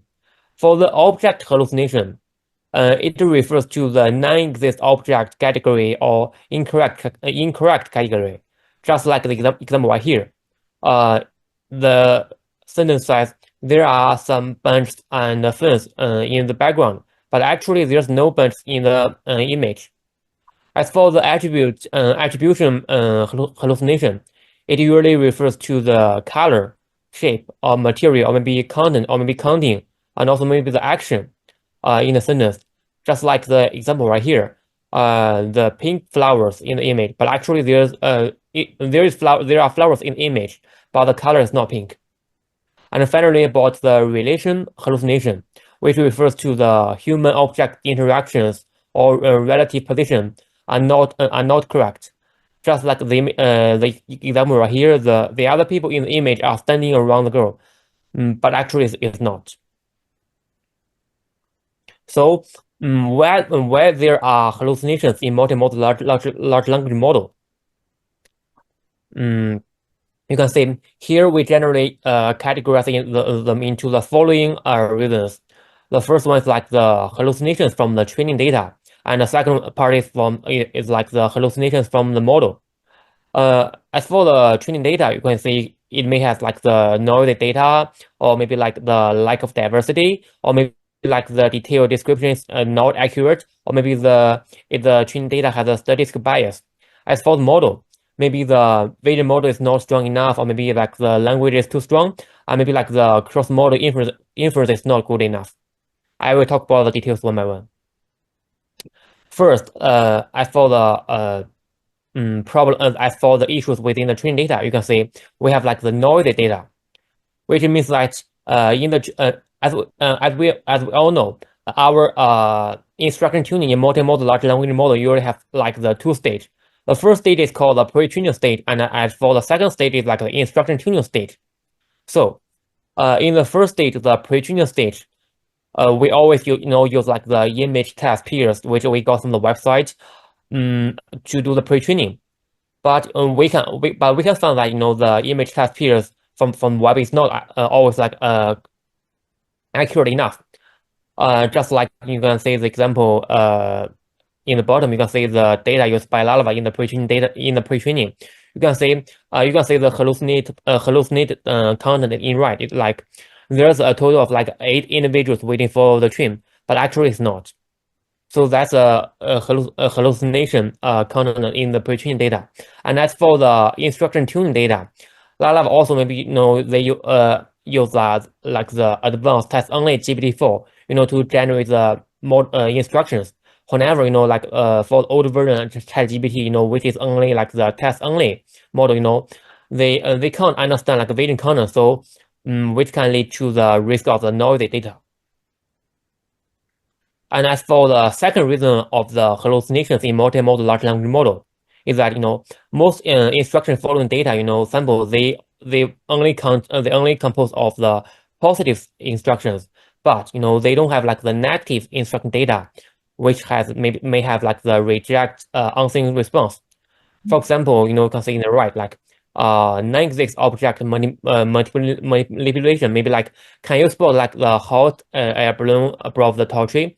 Actually, can see there's like no hot air balloon within the image. But for like some data set, the current model using, they don't have this kind of data. And also you can see the chart in the left part. You can see the experiment result of Unplug OWL and also Lalava and also multimodal GPT. You can see their accuracy score on the pop dataset is very high, but you can see, the percentage in their answer, most of their answer is yes. So is yes. So you can see current model preferred answer yes for most of like the yes or no question, which means that in their training dataset, most of the instructions only have like the positive instruction, which but like the negative instructions. Then it's about like the hallucinations from the vision model. You can see, as we all know, that a weak vision encoder or a weak vision model can lead to the misinterpretations of the vision content. Just like the example right here, what is a document image, and the question is like, what is the total cost for the flight sales size in the 0-5 years? You can see the answer in the document is the size of the answer within the document is very small. So if your vision model is not strong enough, your model cannot see the image very clearly. So it's not able to answer questions correctly. And another example you can see in the bottom, the question is like, is the value of x in the image 5? And you can see the answer predicted by the model. The model just misregards the triangle as a right triangle. So and then the and the value of x with image, and it just calculate f5. So it also, because of the vision encoder of the model is not strong enough. So if we can have like a strong vision encoder, we can answer the question correctly. And another reason is like the hallucinations from the language model.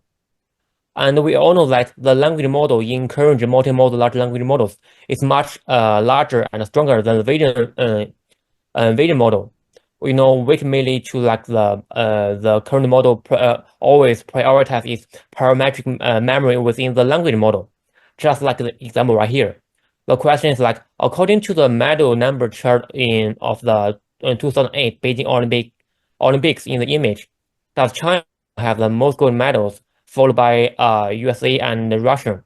And in the model's memory, and you can say China wins the most gold medals in 2008 Beijing Olympic. But we manipulate the value of gold medal of China within the chart, and we ask the model, to read the chart.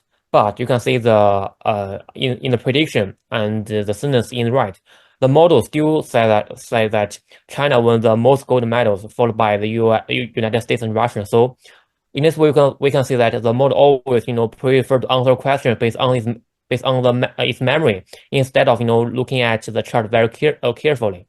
So that's a problem.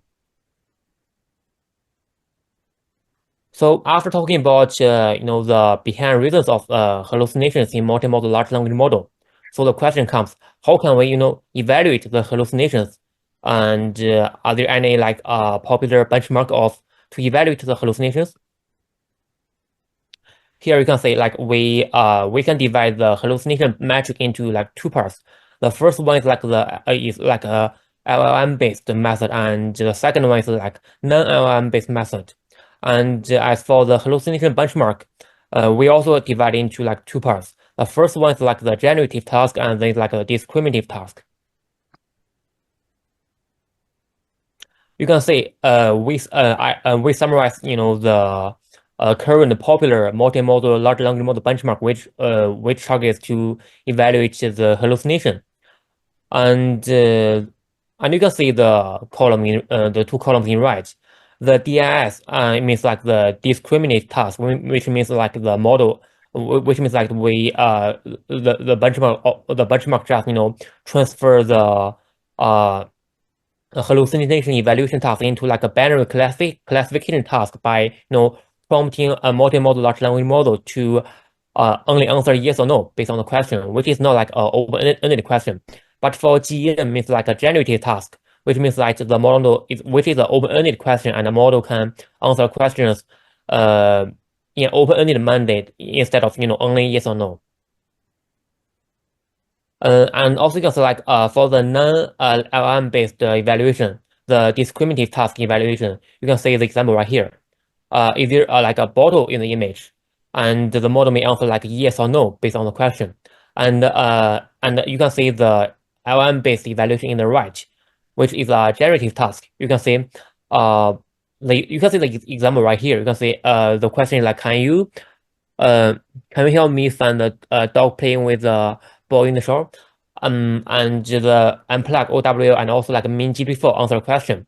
And the GPT-4 help evaluation method, you can see which can evaluate the answers based on two parts, the first two category, two criteria. The first one is like a relevance score, which is to see whether the answer align with the question, whether the question answer the question, and the accuracy score means like whether the answer align with the image content well. So, and also let's go back to a chart, and you can see like we found like you can see for the current multimodal large language model benchmark, for most of them, their data source are from like a Miss Coco or maybe like from the Vision Genome. But we all know like for many of the multimodal large language model recently, in their training set, they have like they will include the Miss Coco or like Vision Genome in their training set, but for some of them they will not. So if in the training set they have the Miss Coco or Miss Genome, but and they evaluate on this kind of like benchmark. And other models, they don't have like the miscode in the training set, and then they evaluate on this kind of benchmark. It's not fair, to compare between the two models, because you can say one is for the zero shot and the other are not. So that's why we recommend the hallucination bench. We construct the benchmark by human expert, and the source is from the website. It's from a different source. As you can see the example right here, the hallucination benchmark is constructed by a human expert, which is an ideal benchmark for zero-shot evaluation with like more diverse image types. You can see the image type right here, which contains not only you can see the poster, mask, like a figure, or maybe like a video, but it also contains like the table, chart, and also map, or maybe OCR. And for the hallucination types here, you can see we contain both the vision-dependent question and also like the vision supplement question. And for each image, we have like 3 questions. and for each question, it will only change like maybe 1 word or 2 within the question. And if the model can predict all the 3 questions correctly, and we in this way we'll regard it like as correctly. So you can say it's like a more fair benchmark compared to the others, to evaluate current models. So after talking about the behind reasons of hallucinations in multimodal large language model, and also like how to evaluate the hallucination in large language model. So how can we mitigate the hallucinations in multimodal large language model? Here you can see we also like have like a multiple method right here, which may like the pre-correction means like we can introduce like a negative data, maybe also like maybe address the noise and like errors within the training set, and also maybe like the in-process correction, which means like we can scale up the resolution, or maybe like we can add more like a vision coders. And for the maybe the post correction means like we can maybe after we generate answers, maybe we can post processing answer and generate better answer.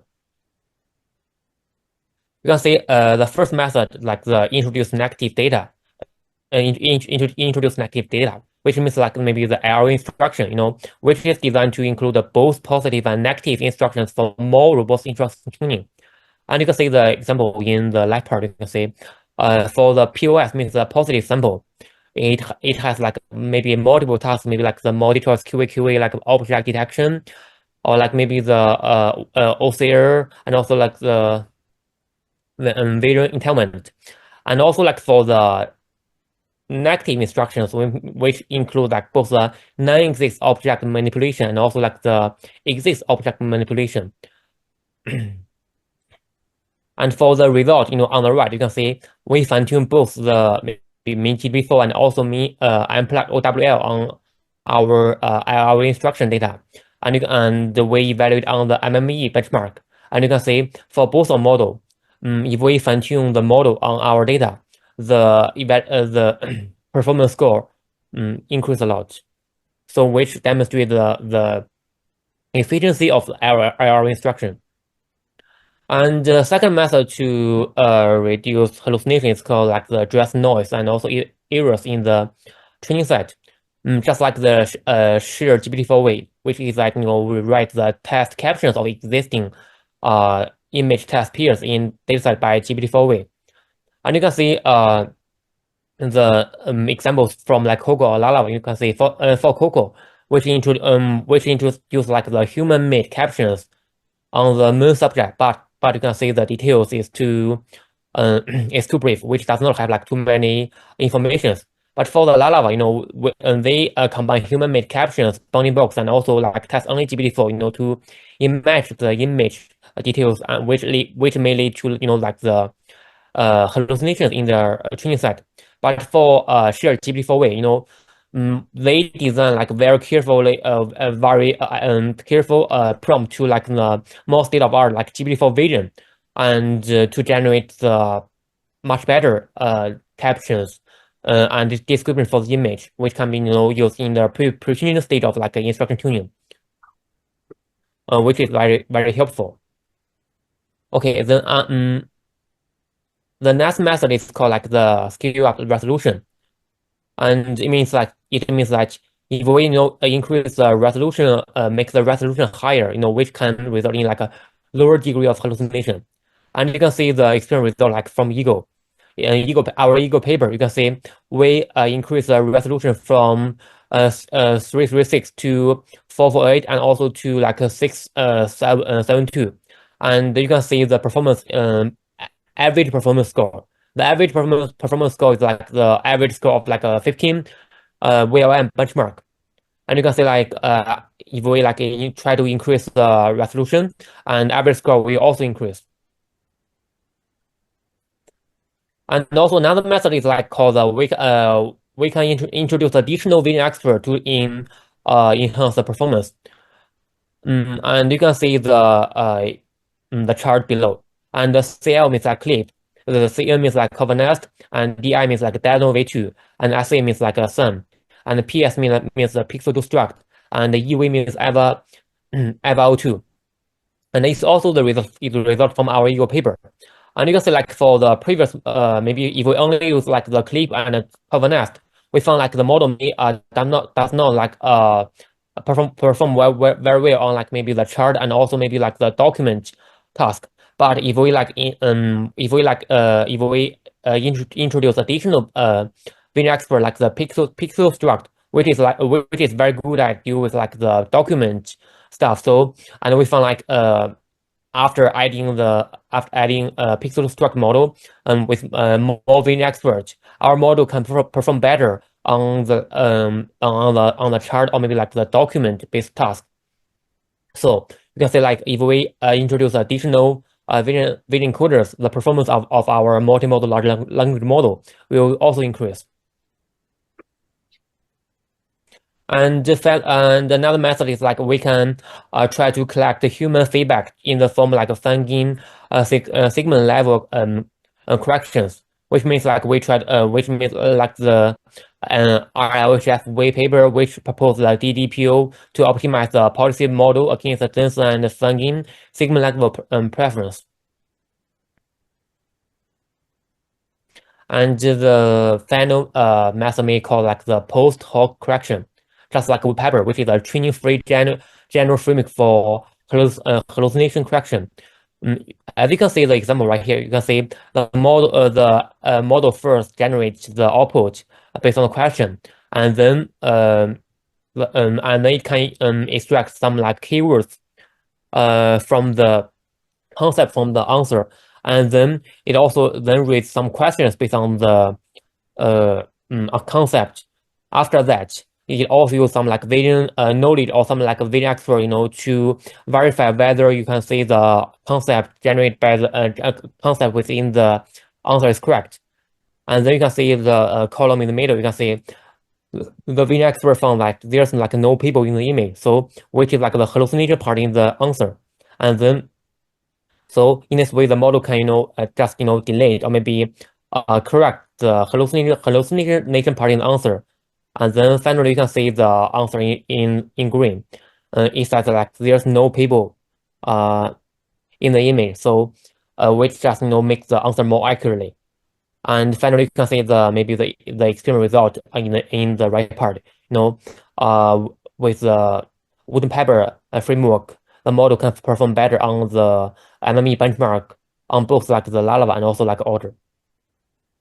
So generally speaking, in this tutorial, in my section, I talk about like the behind reasons of like multimodal large language model hallucination, and also like how can we evaluate the hallucination and like the method we can use to mitigate the hallucination. And for the future direction, I think maybe it's like whether we can establish like a more standard benchmark, which is like much more easier to use, like we should not only maybe prompt the model to generate only yes or no, because in most cases it's not correct, is not accurate. And also like whether we can evaluate the model in like more free form, because like if like the question is like open-ended, we always like use GPT-4. or maybe other model which we need to pay for it, to evaluate model, which is always very expensive. So how can we develop like a much cheaper model to solve this problem? I think that's a future direction. And finally, like how can we reframe the hallucination as a feature? Because like as for all the content within my section, we found like the hallucination is like maybe like it's like incorrect, maybe like byte part, within the environment. But actually, hallucination is a double-edged sword. So I think hallucination can also be regarded as the imagination. So if we can, control the model, control the model much better than now, and we can control the model, can imagine the image, can imagine the information with the image, and generate sentence more with more can generate more creative sentence. So that will be better. Okay, thank you for listening to my section. Thank you. Thanks, Xiao. Thanks for the wonderful share. And for the next part, let's welcome Prof. Han Zhang from NTU to present the topic of a multimodal generalist in the perspective of evaluation. Yeah. Okay, I guess it's clear, huh? Yeah. Okay. Hi everyone, morning. I'm Han Wang. I'm one of the members of this research project, which is a high level and more comprehensive evaluation benchmarks. And here is our group. And you may wonder how do I generate this human faces? And it's based on our recent tokenizers, but unfortunately I cannot release the details of this, and please keep tuned by the end of this year, okay? And I hope it will blow your mind, okay? So let's first talk about the two essential, fundamental essences of multimodal LLMs. The first task is comprehension, like the Lava GPT-4V. What they are doing is trying to comprehend. So your input is image and your output is language, right? So we call this comprehension. So a very, classic comprehension task is image classification, right? You have a diverse set of input docs, and all you need to do is to classify them into a symbolic doc. So you have to discard all these visual details of the input images. So that's comprehension. So for comprehension task, it's a many-to-one, meaning the model needs to discard unnecessary visual details to abstract them into abstract symbols. And on the other hand, maybe I need to minimize the Depeng, right? Yeah. Sorry. All right. So another family is called generation, which is like stable diffusion or mid-journey or any of the fancy like Ketu, right? Many of the fancies of art creations. So your input is some descriptions in language or some visual instructions or interleaved multimodal input. So the goal is try to generate the exact images. So we call this one-to-one generation. So we believe that generation is a one-to-one mapping. So the model cannot lose any of the visual details. It must make your generated images equivalent with your input. So please bear in mind that there's two families and their key difference is many-to-one and one-to-one. So there would be some conflicts, right?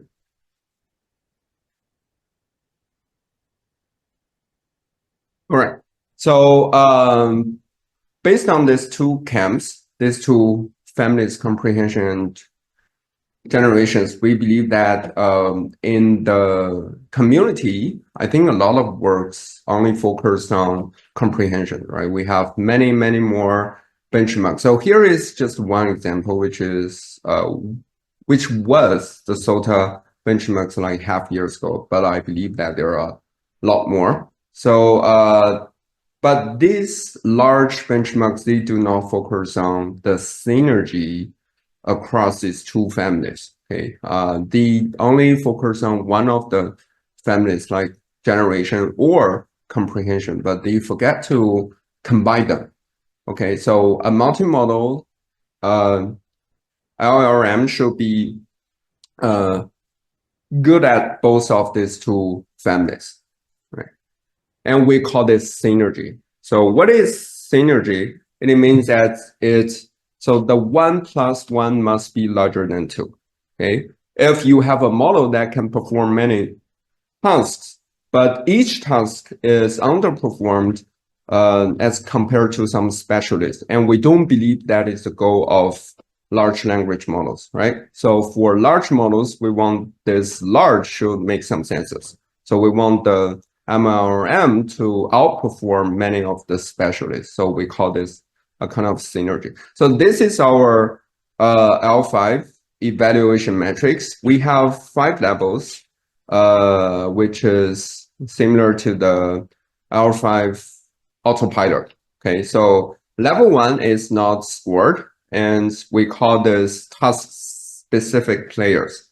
And how do we use the tasks to evaluate this specialist? We have tasks in comprehension, like image captioning, VQA, and generation, like image generation, video generation, or some visual instruction, visual editing tasks. They call generation tasks, and pure language tasks, like they are just traditional, conventional language corpus tasks. So we have this task bank here, and these banks can be updated, can be up to date. So if you have more evaluation task-specific benchmarks in the community, you are always welcome to include in this task banks. So level 1 is not scored because they are only specialists, and we don't care about their individual performances on each task.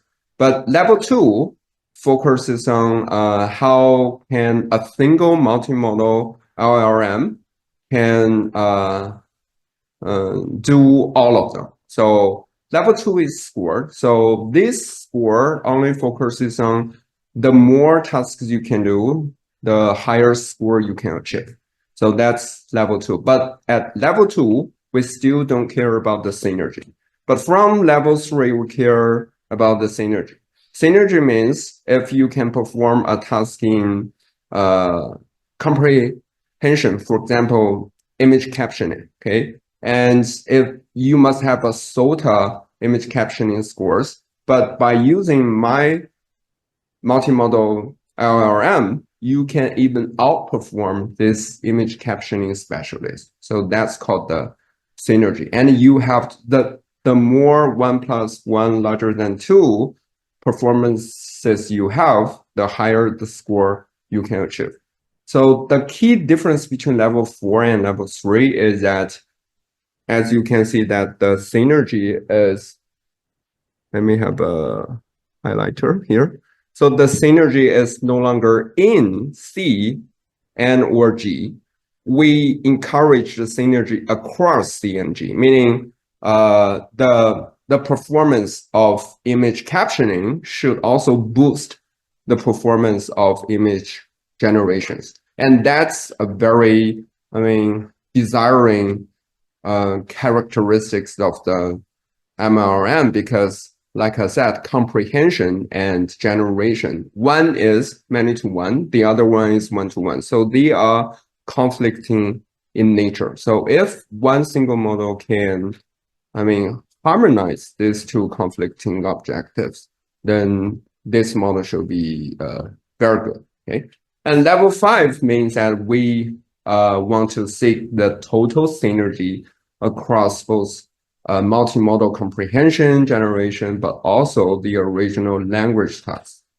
If you have done some works in multimodal LLM, I mean, the models that can both comprehend and generate, you cannot achieve better performances in language tasks, right? Because your model fine-tuned on a small set of a small set of Bayesian language tasks. So you will degenerate its original, for example, Llama 2 7B performances, right?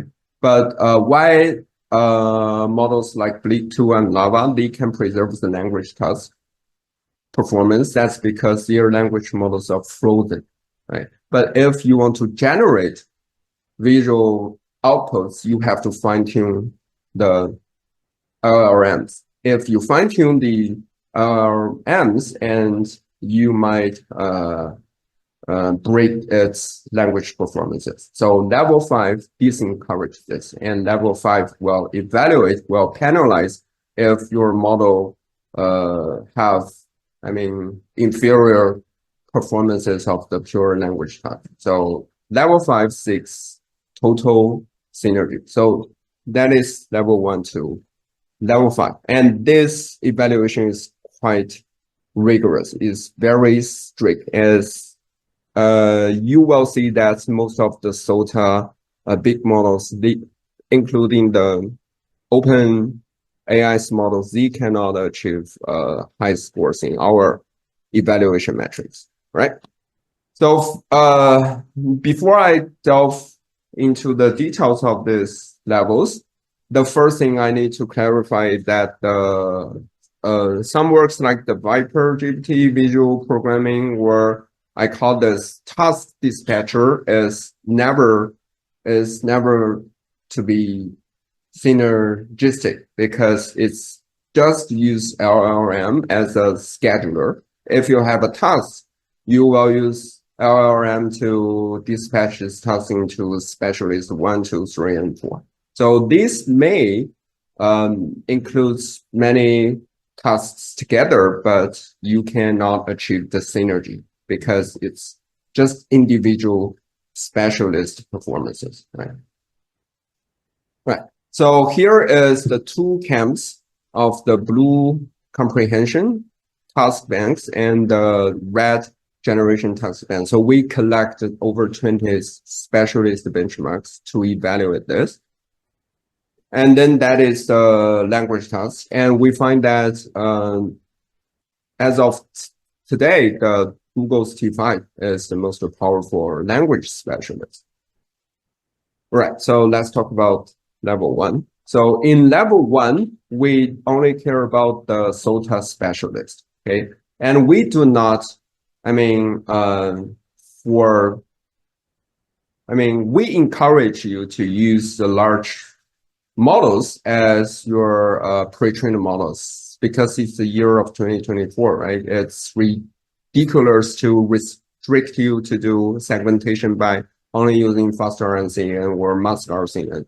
But we need to confess one fact, that if you fine-tune your large models on a very special task, and this fine-tuning can always improve your large models performances, and your large models will be restricted within this special tasks, right? So for example, for segmentation, for some downstream tasks of segmentation, you can fine-tune your SAM, or for text to image downstream special tasks like the visual editing, right? You can use some of the fine-tuning stable diffusions works like pixel to pixel works, right? So fine-tuning large models are always welcome in your specialist, and to guarantee your SOTA metrics in every special tasks, right? So here is what we have done in 6 months ago, half year ago, and we can achieve the SOTAs in each respective special tasks. So we use this as a baseline. So we encourage our model to surpass every SOTA task by using only one single MLLM. All right, so let's score the level 2. In level 2, we encourage that here is the more tasks you can achieve, the higher the score you can have, okay? And we do not care about the synergy here. So here is, I mean, on the left is the lava, right? Flip 2, you have the large language model frozen. On the right hand is like ML2, 3 were the most recent transfusion, right? You have a tunable large language model as a base. And it can do both generation and comprehensions. And like I said, there will be some conflicts between this many-to-one and one-to-one tasks. And then here is by using our score metrics, as you can see that this is marks. And as you can see that because the GPT-4b can only do the comprehension task. So GPT-4b is some here, right here. And this is Vitrin done by Fei Hao. Okay, so it's quite good. And I guess that ML3 should be somewhere right here. Okay? But we don't have time to evaluate that. And by the way, the large model of ML3 is not released yet. Right. So at level 3, to encourage the synergy, we have this kind of threshold, right? So if the large MLLM cannot outperform a SOTA specialist, and we will score it as 0. So it's quite strict, right? So the more it can outperform the specialist, the higher the score it can achieve. And as you can see that at level 3, a lot of, models will be kicked out. Okay. So, and the absolute score values will be halved. Right. And let's talk about level 4. So level 4, we encourage the synergy across comprehension and generation. So we use a harmonic mean to balance these two capabilities. So your model cannot only excel in one family. For example, maybe GPT-4b is quite good, can achieve like 100% marks in comprehension. However, because GPT-4b cannot generate, the SG score will be 0. So GPT-4b at level 4 will be scored 0. So GPT-4b will be kicked out at level 4. And you can see that only less than 10 MLLMs can survive at level 4, right? And you can imagine that level 5, there's no one MLLM on this very planet can survive at level 5 because all of these models will degenerate its language performances, right? So no one in level 5. So, but this is our goal. So we want a single MLLM can outperform the specialist in every modality, every domain, and every special task. And that's our goal. And that's our goal for large language model. Right. So here is the summary. And you can go to our website to see this, right? How much time do I have?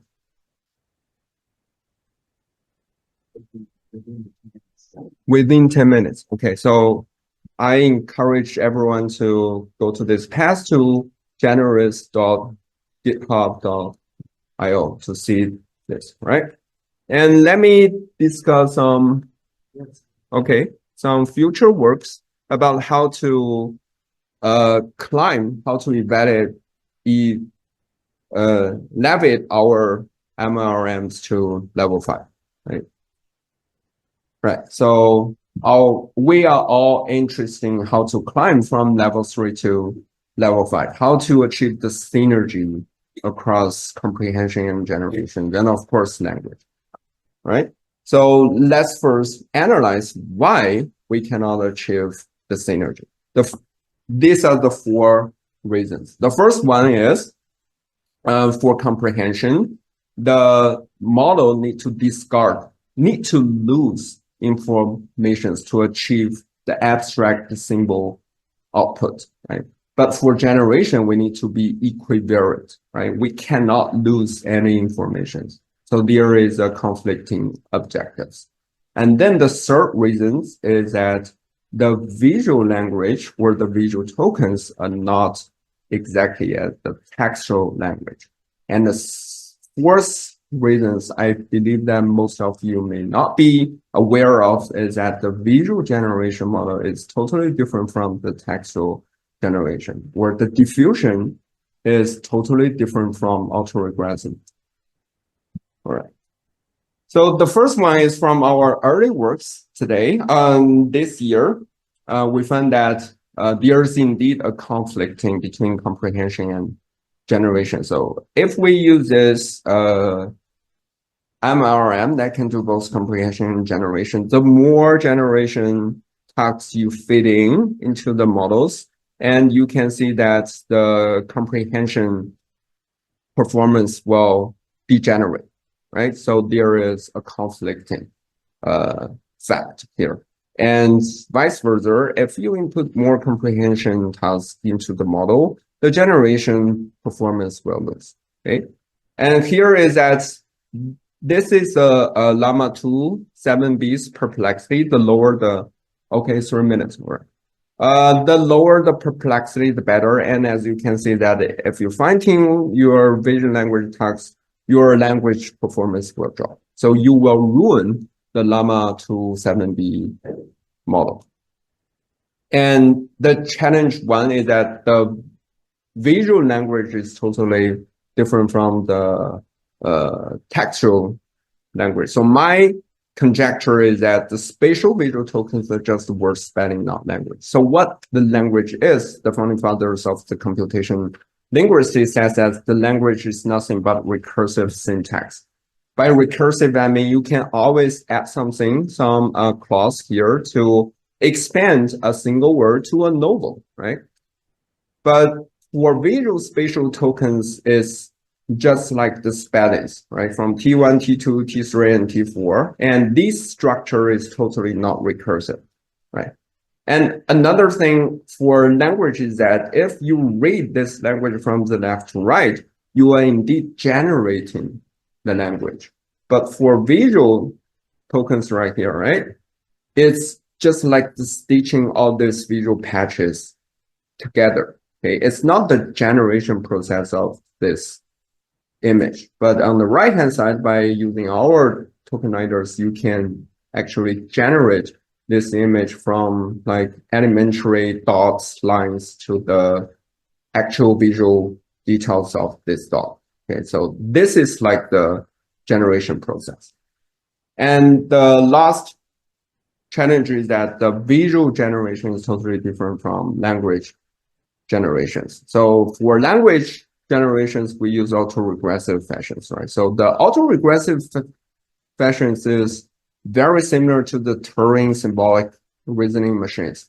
So the prompt is like you have the code, and the parameters in your transformers are like some of the pre-defined memories in your RAM, and the transformers softmax attention calculations are like the CPUs. So the CPU calculation will output the next token is like the next address. So you will use the next address to find more informations from your RAM. So it's like autoregressive generations. But visual generations, the essence of visual generation is like the probability mass conservation. If you're familiar with the flow model, right? So it's nothing but to, manipulating mass from a very simple shapes to very complex shapes. So that's diffusion models. So they are totally different. So the key,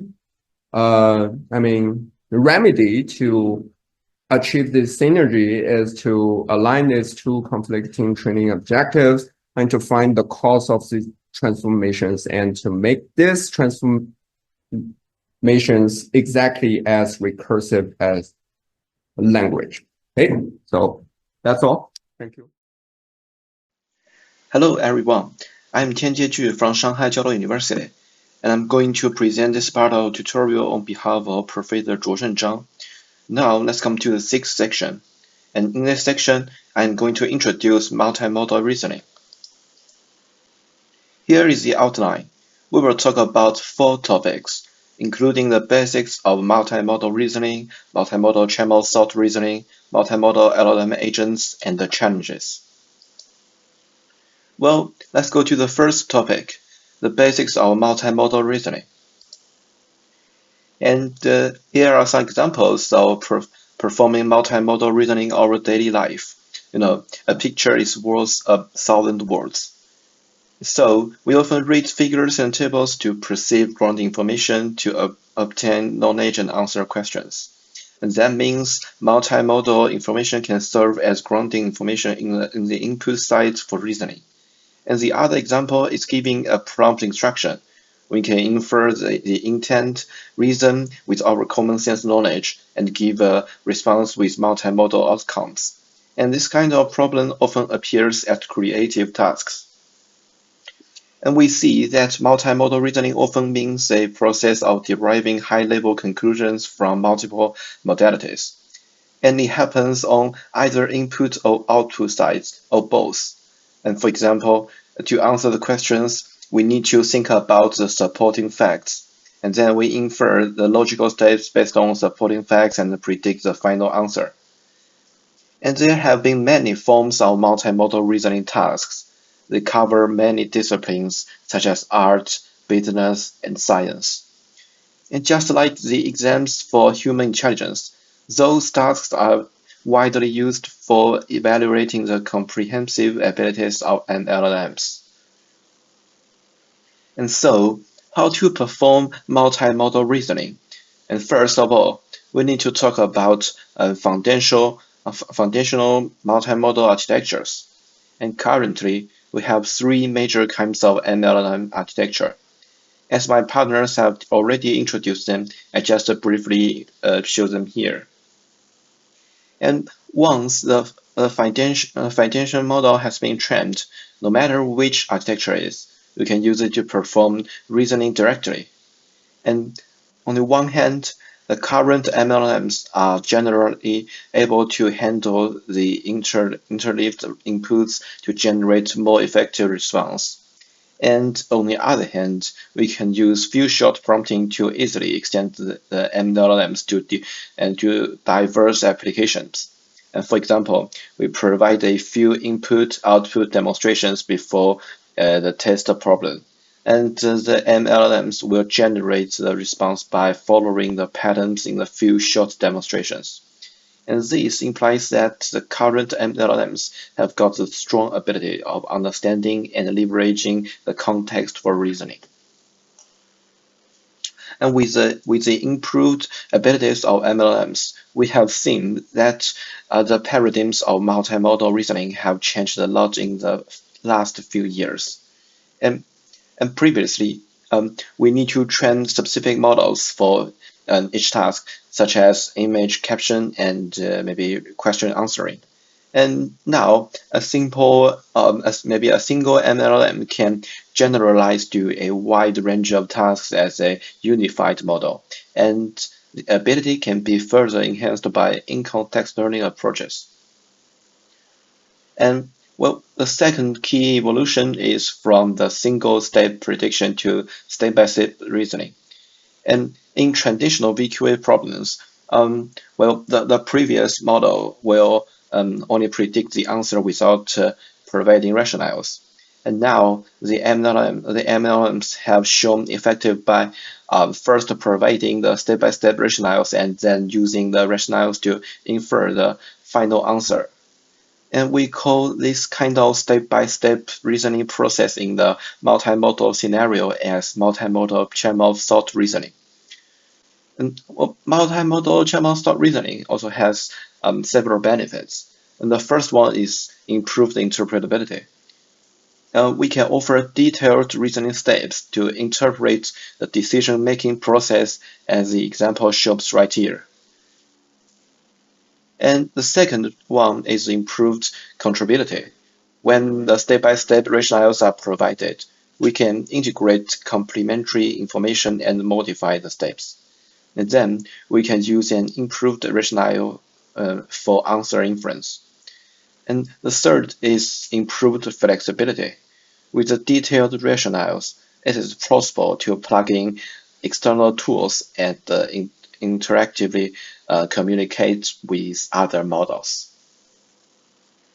We are aware that multimodal channel sort reasoning has many benefits. Now let's dive deeper into the technical details.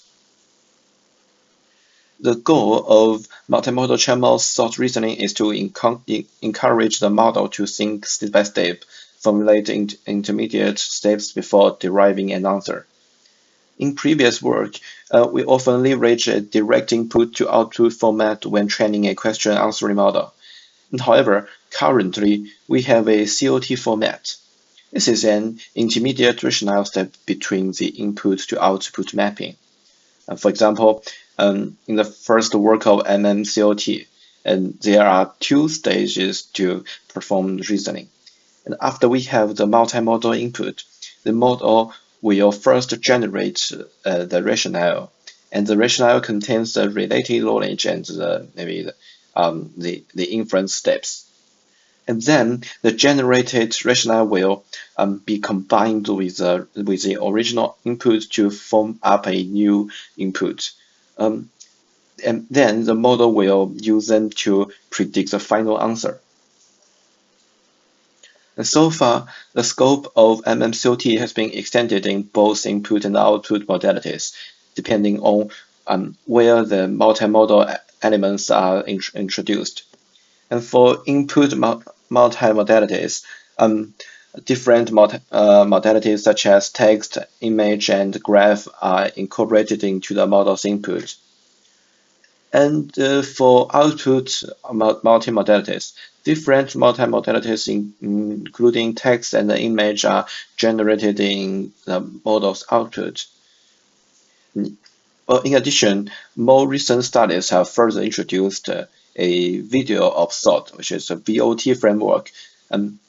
It breaks down a complex video reasoning problem into manageable subproblems, from low-level pixel perception to advanced analysis, and tackles them sequentially.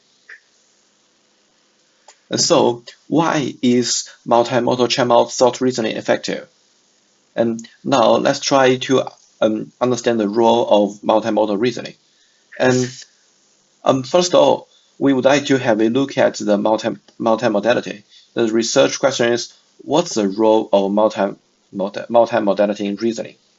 And here, we set up a baseline model. We have a multimodal dataset with textual questions paired with images. And the baseline model only takes textual questions as the input and predicts the answer. And this is to imitate the scenario when the images are missing. And in other words, the baseline is using imperfect training data. And for comparison, the other model uses the paired question and the images as the input and predicts the answer. And you can see here are the results. We see that maybe the baseline model performs much inferior. It will suffer from hallucination because it does not see the image. And in contrast, when the images are provided, about 60% hallucination mistakes have been resolved. Here is a more intuitive explanation. For the same question with the different images, and the baseline model will learn the many-to-one mapping because it does not see the images. Therefore, it is encouraged to hallucination, maybe to hallucinate. And when the images are provided, the model will learn more accurate one-to-one mapping, thus leading to more accurate results. And the analysis shows that maybe introducing more reliable input would lead to more convincing reasoning process. And in other words, hallucination happens due to the inaccurate perception. And actually, the imperfect training data also happens in practice, ensuring the reliable input is critical to the efficiency of model training and the effectiveness of reasoning. Next, we move on to the role of channel sort. The working mechanism of channel sort can be decoupled into two aspects. And it firstly identifies atomic knowledge components essential for reasoning process and then integrates their relationships to construct coherent reasoning steps. And by breaking complex problems into smaller, manageable sub-problems, and channel sort helps gradually reduce searching space for reasoning by means of the computation on mode tokens. And another rule of COT is making the reasoning process correctable. By having a step-by-step reasoning process, we can leverage external tools to correct the intermediate steps. And in this way, we can overcome the ability defects of LLMs, such as a large number calculation and seeking for up-to-date information for reasoning. We're going to discuss another hot topic, which is multimodal LLM agents. Yes, currently many people are criticizing that LLMs as a brain in a vat. This is because their strengths are often limited to context-based reasoning, such as question answering and context creation. And they do not have an interaction with the real world. Unfortunately, with the ability of multimodal perception and strong multimodal reasoning of MLLMs, it is possible to build autonomous agents to interact with the environments and solve complex tasks in the real world. And those agents can follow language instructions and execute action in environments, and they may use tools if available. Ideally, they have 5 key features, which is maybe general, autonomous, adaptive, evolutionary, and socialized. And here are some typical application scenarios of the agents. They have been widely used in complex tasks that has hard for traditional deep learning models. For example, GUI model, scientific discovery, software development, and multi-agent collaboration. And depending on the rules, there are 2 typical kinds of agents.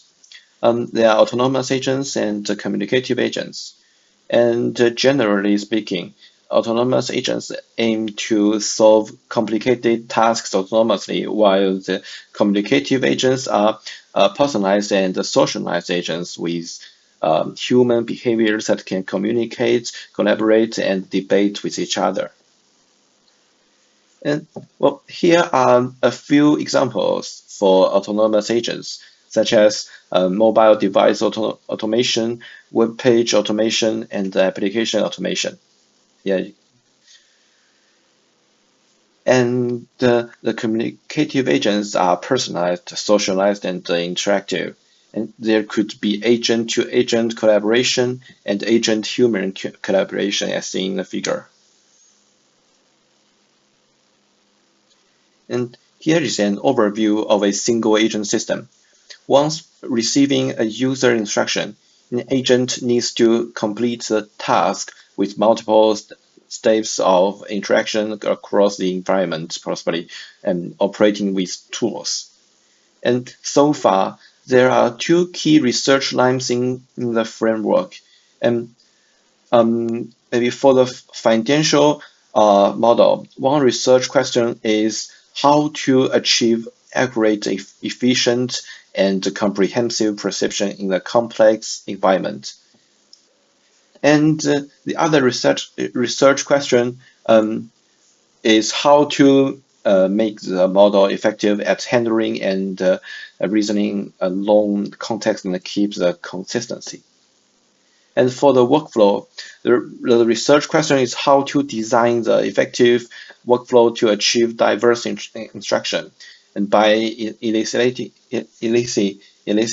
the ability of perception, planning, performing actions, tool use, interaction, memory, and multi-agent collaboration.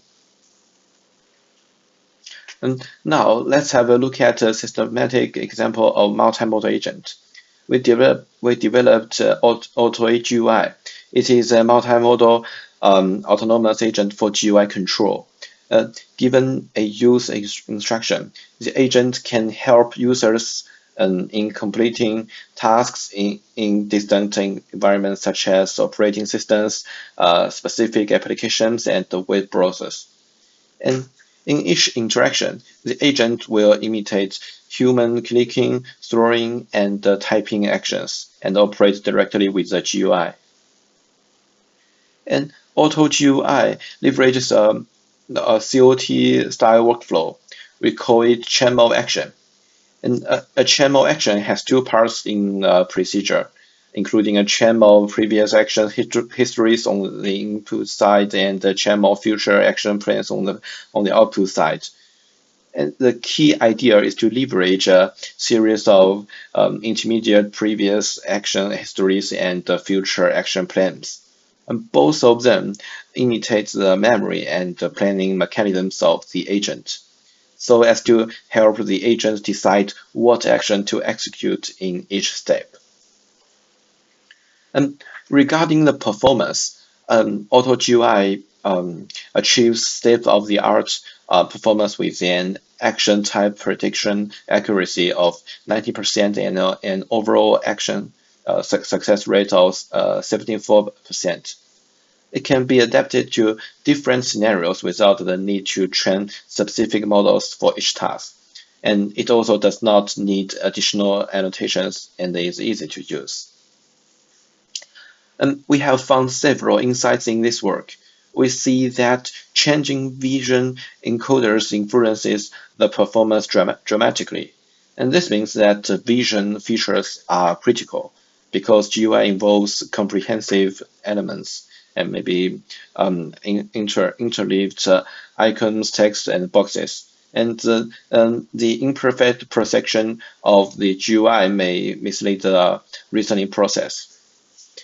And in contrast, model scale tends to be less important. Using larger models do not improve the performance significantly. And we can also calculate the category result to see if AutoGUI can predict both action type and action details to correctly. And in detail, we measure click region accuracy, scroll direction accuracy, and text accuracy of AutoGUI. According to the results, we can see that AutoGUI achieves over 90% action type accuracy on average. And in contrast, the major mistakes are about click region and scroll direction predictions.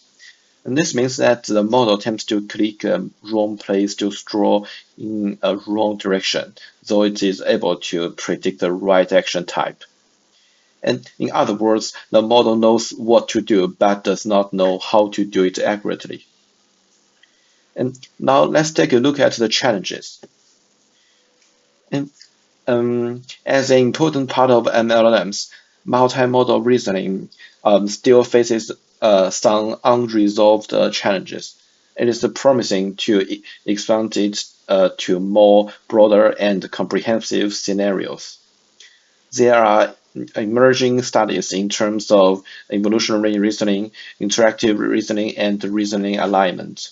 And with those approaches, we hope to make the MLLMs able to actively explore and evolve from environments and allow human-in-the-loop reasoning and ensure the safety. And they involve both the ability of the financial MLLMs as well as the reasoning workflow. Another potential challenge is mainly about the safety of MLLMs, especially the MLLM-based agents. Actually, when the agent is deployed, it would be potentially attacked by two aspects. The one well-studied side is the user attack, such as adversary or jailbreaking attack. But in the field of GUI agent, we do not want to attack our own agents.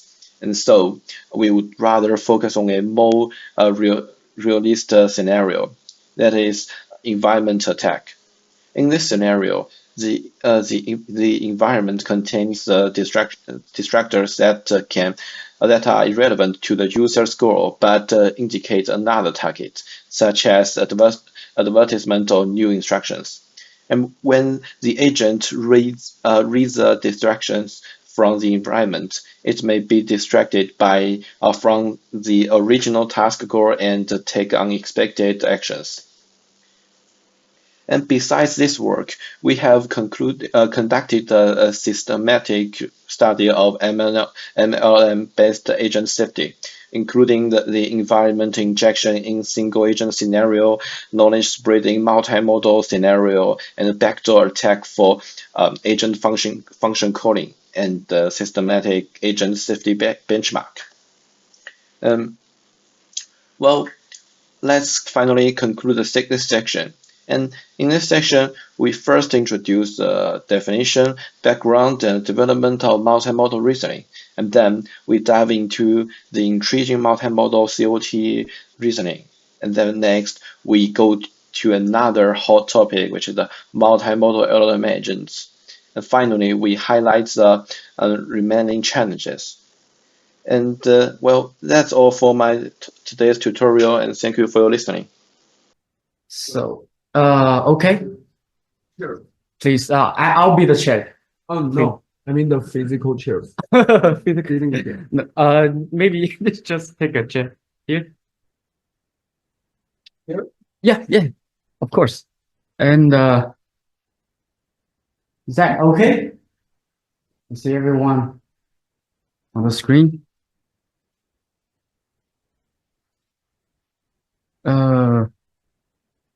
No. Just gallery, huh? Okay, good. Maybe you want the mic now. Yes. Video mic.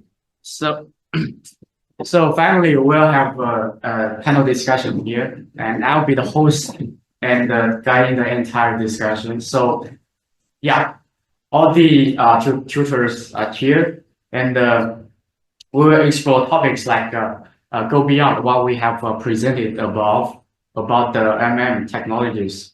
This may include more advanced and meaningful discussions, such as which path might be the best practice towards AGI. So, yeah, actually, I believe it's really important to develop. Oh, by the way, it has been told that the Prof. Shui Chengyan has been late because his flight has been late. Yeah, but it's totally fine because we have already have enough experts as a panel. Yeah, so let me begin first, right? I believe it's really important to develop a unified MLMs that can cover as many modalities and functionalities as possible to achieve a true generalist model, right? This is definitely be the key direction going forward, right? So there is a big question, as that just raised in my class. So what is the best model architecture for unified MLM?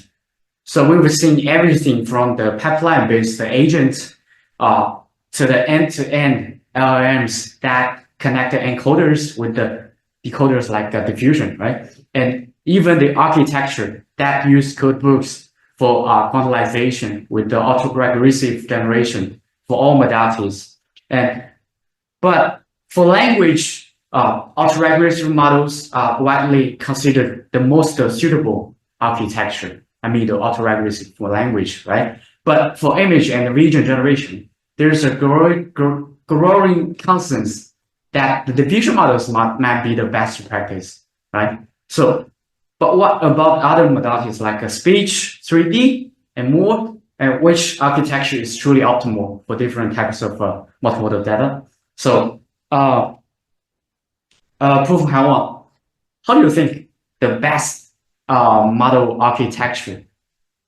I will choose autoregressive LLM. Okay, but actually, as I just said, the best practice for the image generation, it seems like the diffusion model may be more suitable to generate images, right? Yes, but for diffusion-based generative models, I think they can generate very, realistic visual content, but we can do nothing about the very actual precise control, right? Because our goal is to the goal of multimodal is to control every single pixel in the physical world.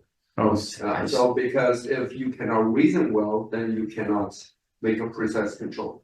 okay. So if in order to make it reasoning very well, you have to use the state-of-the-art reasoning machine, which is of course GPT.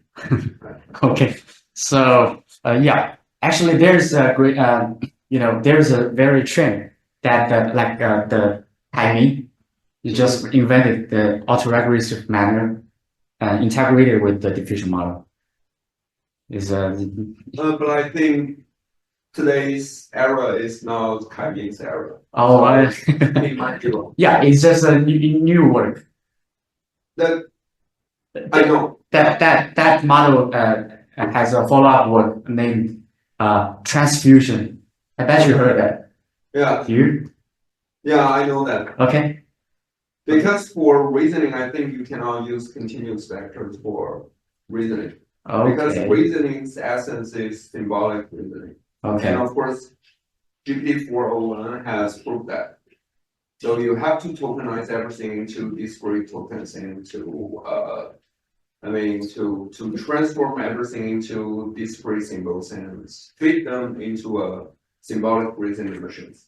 Okay. And then of course you need to decode this reasoned generated discrete tokens back to pixel levels. I see. Okay, gentlemen, in the Zoom, anyone have any thoughts? 好的，我在网上 Hey, 找到了这 come 个 on. OK Jest 有关的 Gentlemen, in the Zoom, do you have any thoughts? Or otherwise, we're gonna move on. Okay, so next topic, interesting topic. So, okay, first of all, thanks, Hao, for the wonderful insights. Also, so using a agent-based architecture, the approach can integrate all kinds of external tools and modules into one super agent framework, right? But this approach doesn't hold any, meaningful value. According to Prof. Haiwan's general level, the framework, right? It won't allow the agent to outperform individual specific on specific tasks. So, anyone have any ideas or viewpoints on this? Dr. Xiangtai, do you have any thoughts? Because you mentioned that the MOE might be the promising architecture. Hello. Thanks. Thanks, people. So, as for this question, I think there are 3 points I want to express. The first is, I don't think the generalist may be weak than the specialist. That is because in academic research domain, we always use limited data. So, in my opinion, most generalist model using less data than specific model. As for in computer vision, as one representative work is depth anything and segmentation anything model. So both model are strong specialists in their domain. However, if we connect both model into one model, and it's very hard to balance the task. So if we have a lot of data in industry, we feel hard to estimate the upper bound performance for this generalist. So as for the second point is using MOE architecture. I personally think the MOE architecture is currently a hot research architecture in both academic and industry. So I believe on the Super GPT maybe use MOE architecture to integrate more feature and more functionality. In the end, I want to say that the task representation is very important. I agree with Professor Hamon. The next token prediction may be the future. For example, recently the BAI developed a new architecture called EMU3. So they unified everything into next token prediction, including the test image generation and image content understanding. So these three domains are very fundamental research domain. So EMU3 using one autoregressive model with stronger tokenizer. So, but according to my first point, EMU3 are trained with massive data. So this cannot be ignored. So that is my point. Oh, wonderful. Thanks. Really insightful. Okay. So any question from audience? Yep. Yep, please.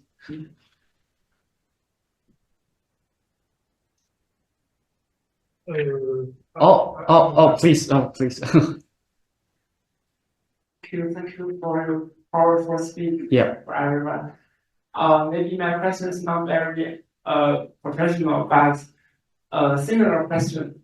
Do you think the MLM or LLM can learn or remember every detailed information, such as the face identification or the fingerprints of the real world? Because if LLM can outperform a specialized model, I think it can do every task like the face recognition or fingerprint recognition or the person identification as some details task. But I think it is very hard to do this, because when I ask the GPT or Master a person like Trump or Elon Musk, it can't recognize it.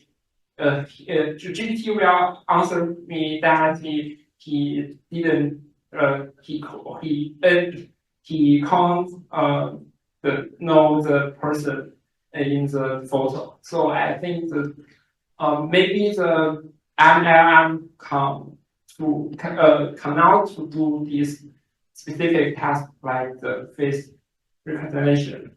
So, but I'm not very familiar with this scenario. So Okay. Actually, to my knowledge, current SOTA multimodal, I mean the vision can do well in object recognition, right? Because we have only if we have a powerful vision encoder. For example, we have a very powerful clip, right?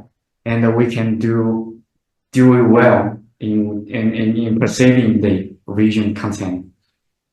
And so I don't quite sure if I answer your question. Please, gentlemen in the Zoom, do you have any thoughts regarding to this question? So I want to say something on since it required fine-grained information on face analysis. So I believe that multimodal LLM, if it equipped with a stronger vision encoder, it can learn such detailed information. Now all you need is instruction data. you train data with along with the face image and corresponding caption. So if you collect a lot of the data to tune such multimodal LLM model, for example, your caption and all your annotation are dense and fine-grained annotated. Not only the region feature, but also the text. So if you have a dense caption on, you will learn such correspondence. Meanwhile, you should ensure that the data is very important in both very important because as in my tutorial, I have seen that most research are turned on into a weekly task. So if you train a lot of data on this alignment, so I believe the face recognition can also turn into in such weekly format. This is my opinion. Yeah. Thank you. Okay. And any question from audience? Okay, please. Thank you. I have a question regarding the concept of generalist level classification. Achieving synergy across multiple tasks and models is a key. Yeah. So this is very interesting. But Dr. Hao, I want to ask, could you share me more thoughts about how we can develop stronger MLM that can move closer to AGI? Okay. Thanks for the wonderful question. So yes, actually achieving synergy is a fundamental step towards AGI, and it's essential for ensuring that the model gains more powerful capability compared to the specialist. Actually, synergy can be integrated as a kind of cross-task, cross-model generalization ability. So the ability to apply knowledge learned in one area to another task and modalities. For example, we all understand that ChatGPT was trained only on the token next token prediction, right? But it generalized across all NLP tasks. So to make this possible, we need to consider several points. First, like at the technical level, we should design more the core modules or mechanisms that allow the model to transfer features learned from different tasks and modalities flexibly and effectively, right? And this is crucial for enabling the model to learn by analogy. Yeah. So second is at the learning level, maybe we must train the model to retain a certain knowledge from previous tasks, strengthen its ability across multiple tasks and modalities, and meanwhile preventing it from forgetting as they learn the new task. And maybe we can achieve this based on the MOE architecture, as just mentioned by multiple times by Dr. Shanghai. Yeah, that's my thoughts. That's very insightful. Okay, thank you for the wonderful talk, the wonderful question. So, okay, I got a question. So actually, since 2023 up to end of 2024 right now, the MLM community has seen an explosive surge in search. New models are proposed every day. As I mentioned in the first part about the MLM architecture, it seems everyone can create a new MLM model based on the more commonly used architecture like encoder and decoder, just put them together, right?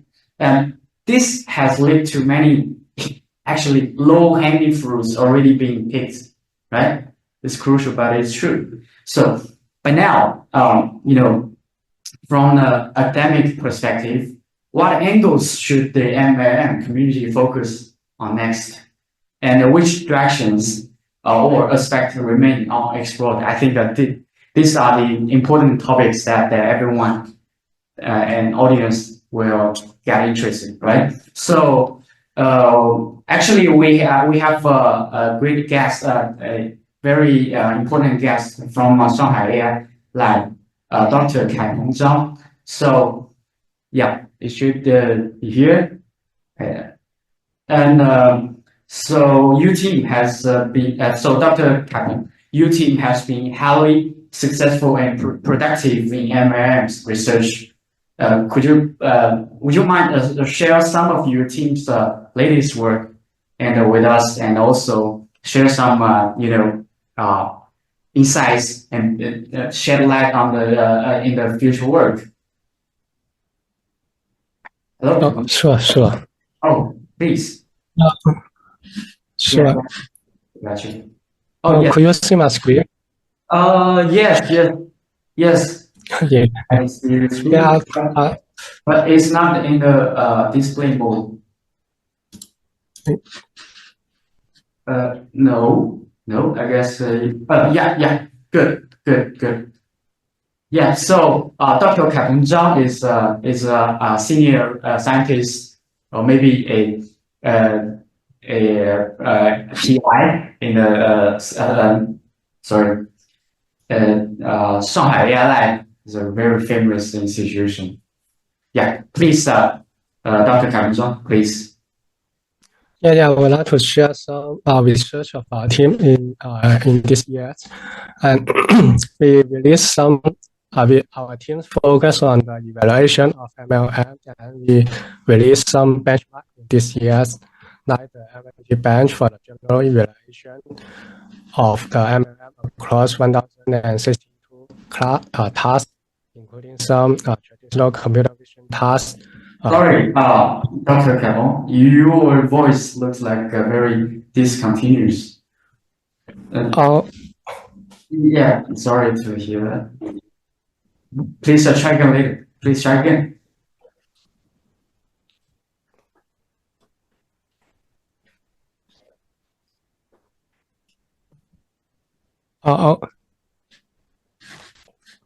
Okay. I think it work.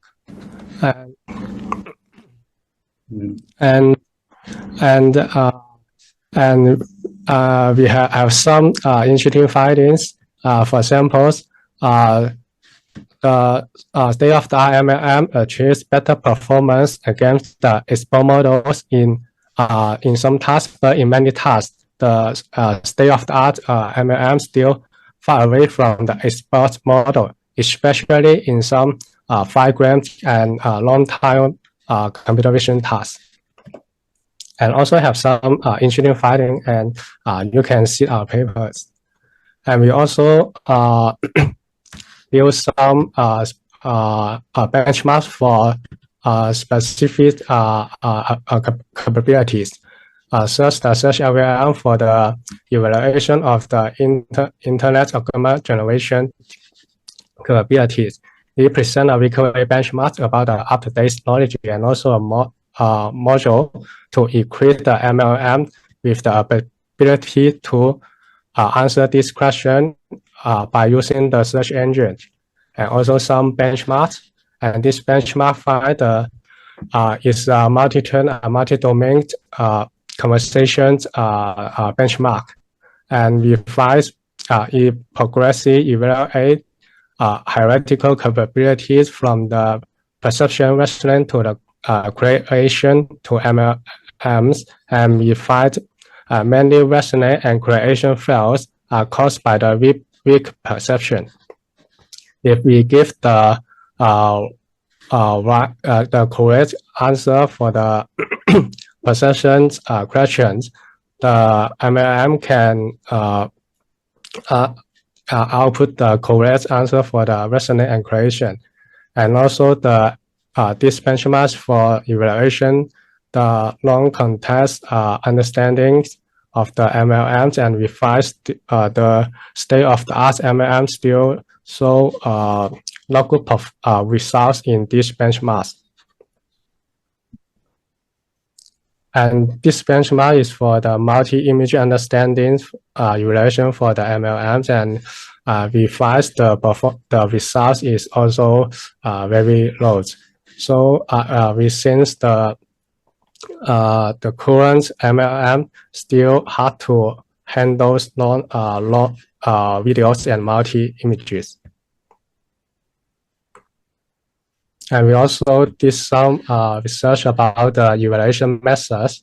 The dynamic evaluation is about is designed to take care of the data contamination problems in existing benchmark, and it dynamically edit the test images from the benchmark, but do not change the ground truth answers.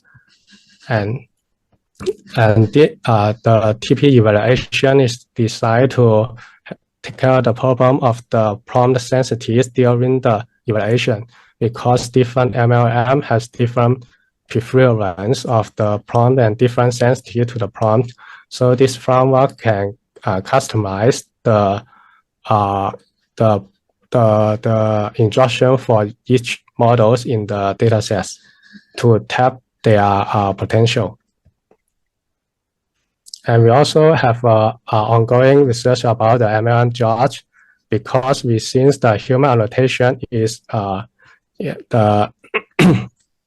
cost of human annotation is very high, and the inter-annotation agreement is not actually, especially in some open-ended questions. So we think the MLM judge should be better than human annotation. And here is another ongoing work about the evaluation of the interleave imagery and text generation. And because currently more and more model can output interleave imagery and text, so we presented this benchmark to evaluate them, such as the Umute and the Solo and the Seminole. And we think the unified model for the interleave models understanding and generation is promising research directions. And our team also transferred to train our model to achieve interleave multimodal understanding and generations. And here are some challenges we meet, and we also sense they are promising research direction, such as the architectures use auto-regress or auto-regress with diffusion, or auto-regress with SPL models, and training pipelines, and tokenizer and detokenizer the data and the loss function. There are many challenges. Yes. Okay. Yeah. That's wonderful sharing. Okay. So actually, Dr. Kevin, actually, previously, Prof. Howard just presented a concept of the level of the MLMs. It's of course, it's also a different matters for the MLM evaluation. But since you have proposed a series of multimodal evaluation, I mean the benchmark. So how do you think of the the two different kinds of way for evaluation? Do you have any thoughts on this? Yeah. You any thought? If you don't have, it's totally fine.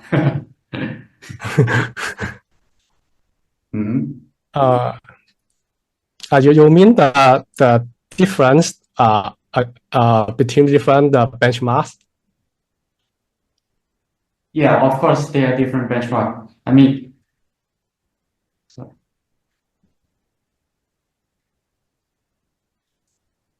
okay. Maybe we're not well prepared for this interrupted question. Yeah. It's totally fine. It's totally fine, because for the generalist, I mean the generalist project is another actually we're standing at the points that totally go beyond from the current research on the MLM evaluation. Yeah, that's all fine. That's all fine. Okay, let's move on. Let's move on. Good, good. So there's another interesting question. So does everybody think that the path towards AGI with MLM necessarily involve achieving native intelligence across multiple modalities and tasks. For example, similar to training the ChatGPT, as I just repeated again, on the language where emergent capability appear at the training time when the training data is scaling up, right? So, Dr. Hao Tian, are you there? Are you still there? Oh, good. Nice. So, Hao Tian, we all know that you are working at the XAI. So, what's your perspective from an industrial point of view? About this, the scaling law on the native multimodal case. Yeah.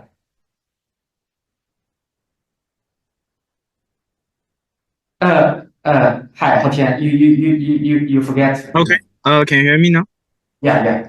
Sounds loud. Yeah, I feel like for the path to AGI or multimodal, like basically, how do we define AGI? If a person can achieve perfect score for all kinds of the exams that involve like text prompt, like anything, do we consider that as AGI? Or like we have to consider that something that can solve every like things, including images? Do we consider that as AGI? Or if do we need to enumerate everything that or videos, audios? Do we consider that as AGI? I mean, like let's say like we only consider like something that understands text as AGI, and the question is, if we ask a question about a human's mind or about some political stuff, or about ask about some opinions, like whether the person, whether this AI can understand it or can answer it, like maybe we are going to run out of the pure text data, and purely scaling up the pure text data may arrive at a point where it is super hard. Like, how can you scale up the pure text data that's native text, not machine generated, above 100 trillion tokens? Mm-hmm. And how do you make sure that all the data are verifiable? It may be very hard, but the physical world are there, and it can generate trillions of tokens every second, every day. Yes. And all of those tokens in the real world are verifiable because they are controlled by the physical laws. So I would say that multimodal model or multimodal data are a gold mine. And it's just like we need to figure out good ways to utilize it. And like, although we can generate trillions of tokens per second or per day, but maybe only a part of it will be useful. And how can we find good ways to utilize those? That will be the great problem or question for us to solve, not only for industry. I would say like for academia, it's just all the data is already there. And like, are you able to find a better approach to leverage those? It may not necessarily be model architecture. Maybe we just need the same architecture. We just need a better approach to convert the data into a better position. And the same model architecture may not matter. Like, it's just about efficiency and how can you better utilize those. Okay. Are you optimized towards the AGI goal? Yeah, of course. Good. So, of course, the data, the multimodal data is always the bottleneck of the. Yeah. No, I don't think it's bottleneck. It's the gold mine. Okay. Makes sense. Thank you. Yeah. So, do we have any audience who wants to, speak anything to share your thoughts? Any? Okay, that's fine. Okay, thank you, Hao Tian. That's really, insightful. Okay. Another interesting question for Hao Tian. So, without a doubt, Lava is one of the most successful open source projects in the MLM community. Over the past 2 years, I've seen numerous follow-up work in the Lava X series. Yeah, it's a miracle. So Lava's open source, code quality and the community support are truly outstanding. something all researchers here working on open source LLMs can learn from. Yeah, so this is a big reason, right? So I'd like to invite Haotian to share some key insights or best practice in this regards with, how to make a successful open source work. That's very interesting. I think, especially for me. I think it's just I think the key is to make it useful and easy to use, and to like I think at least I was doing I was trying to figure out the issues that our people are having when they're using the Lava's code base, and but I think more importantly it's like making it useful and make the model itself useful, not only focusing on the benchmark numbers, although benchmark numbers are important for you to get your paper accepted, but also like try to play around with your model and really feel like whenever you feel like your model is really great, it's a point that people will be going to love it. And if you feel like your model is better but it's worse on the benchmark numbers, trust your models. Do not it's just because benchmark are not great enough. Like create a better model and also create a better benchmark. So just be confident about what you created and try to make it much better. And also I think another very important thing is that we have to thank the community who loves our love our code base and also love our model. And there are a ton of the power that people from the community has helped us improve the model, improve the data, and also they help us to migrate to lots of different platforms for quantization, for inference, and for different training. So yeah, I feel just I think with open source and just make your model useful and just make sure that you truly feel like your model is useful and people will love it. And I mean just maybe devote some part of your time for optimizing the benchmark numbers, because we have to make papers accepted if we are PhD students. So we have to do that, but also make sure that you are creating something that you love. I see. Very interesting, and I learned a lot. So Haotian, very interesting question. I don't know if it's okay to answer. I'm okay with you answering any question. Okay. Does Grok has the multimodal version? Yes. Support only region, right?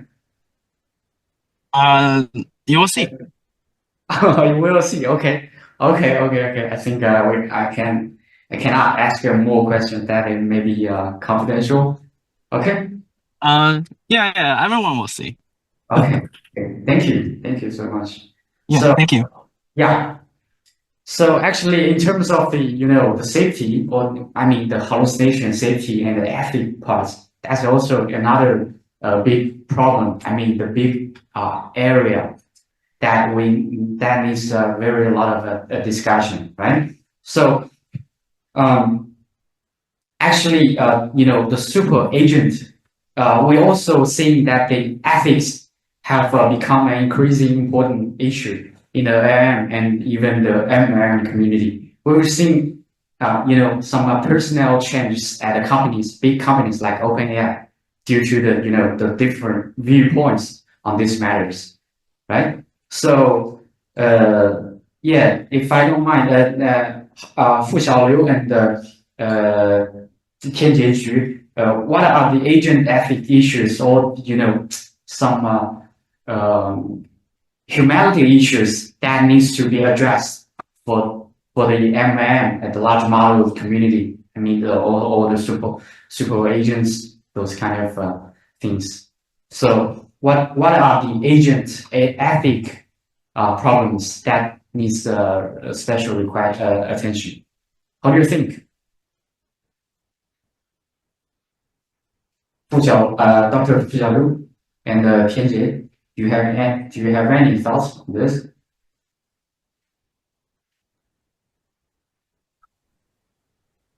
Hello, bro. Are you there? It seems that they're not online. Not online. Okay. Hello, can you hear me?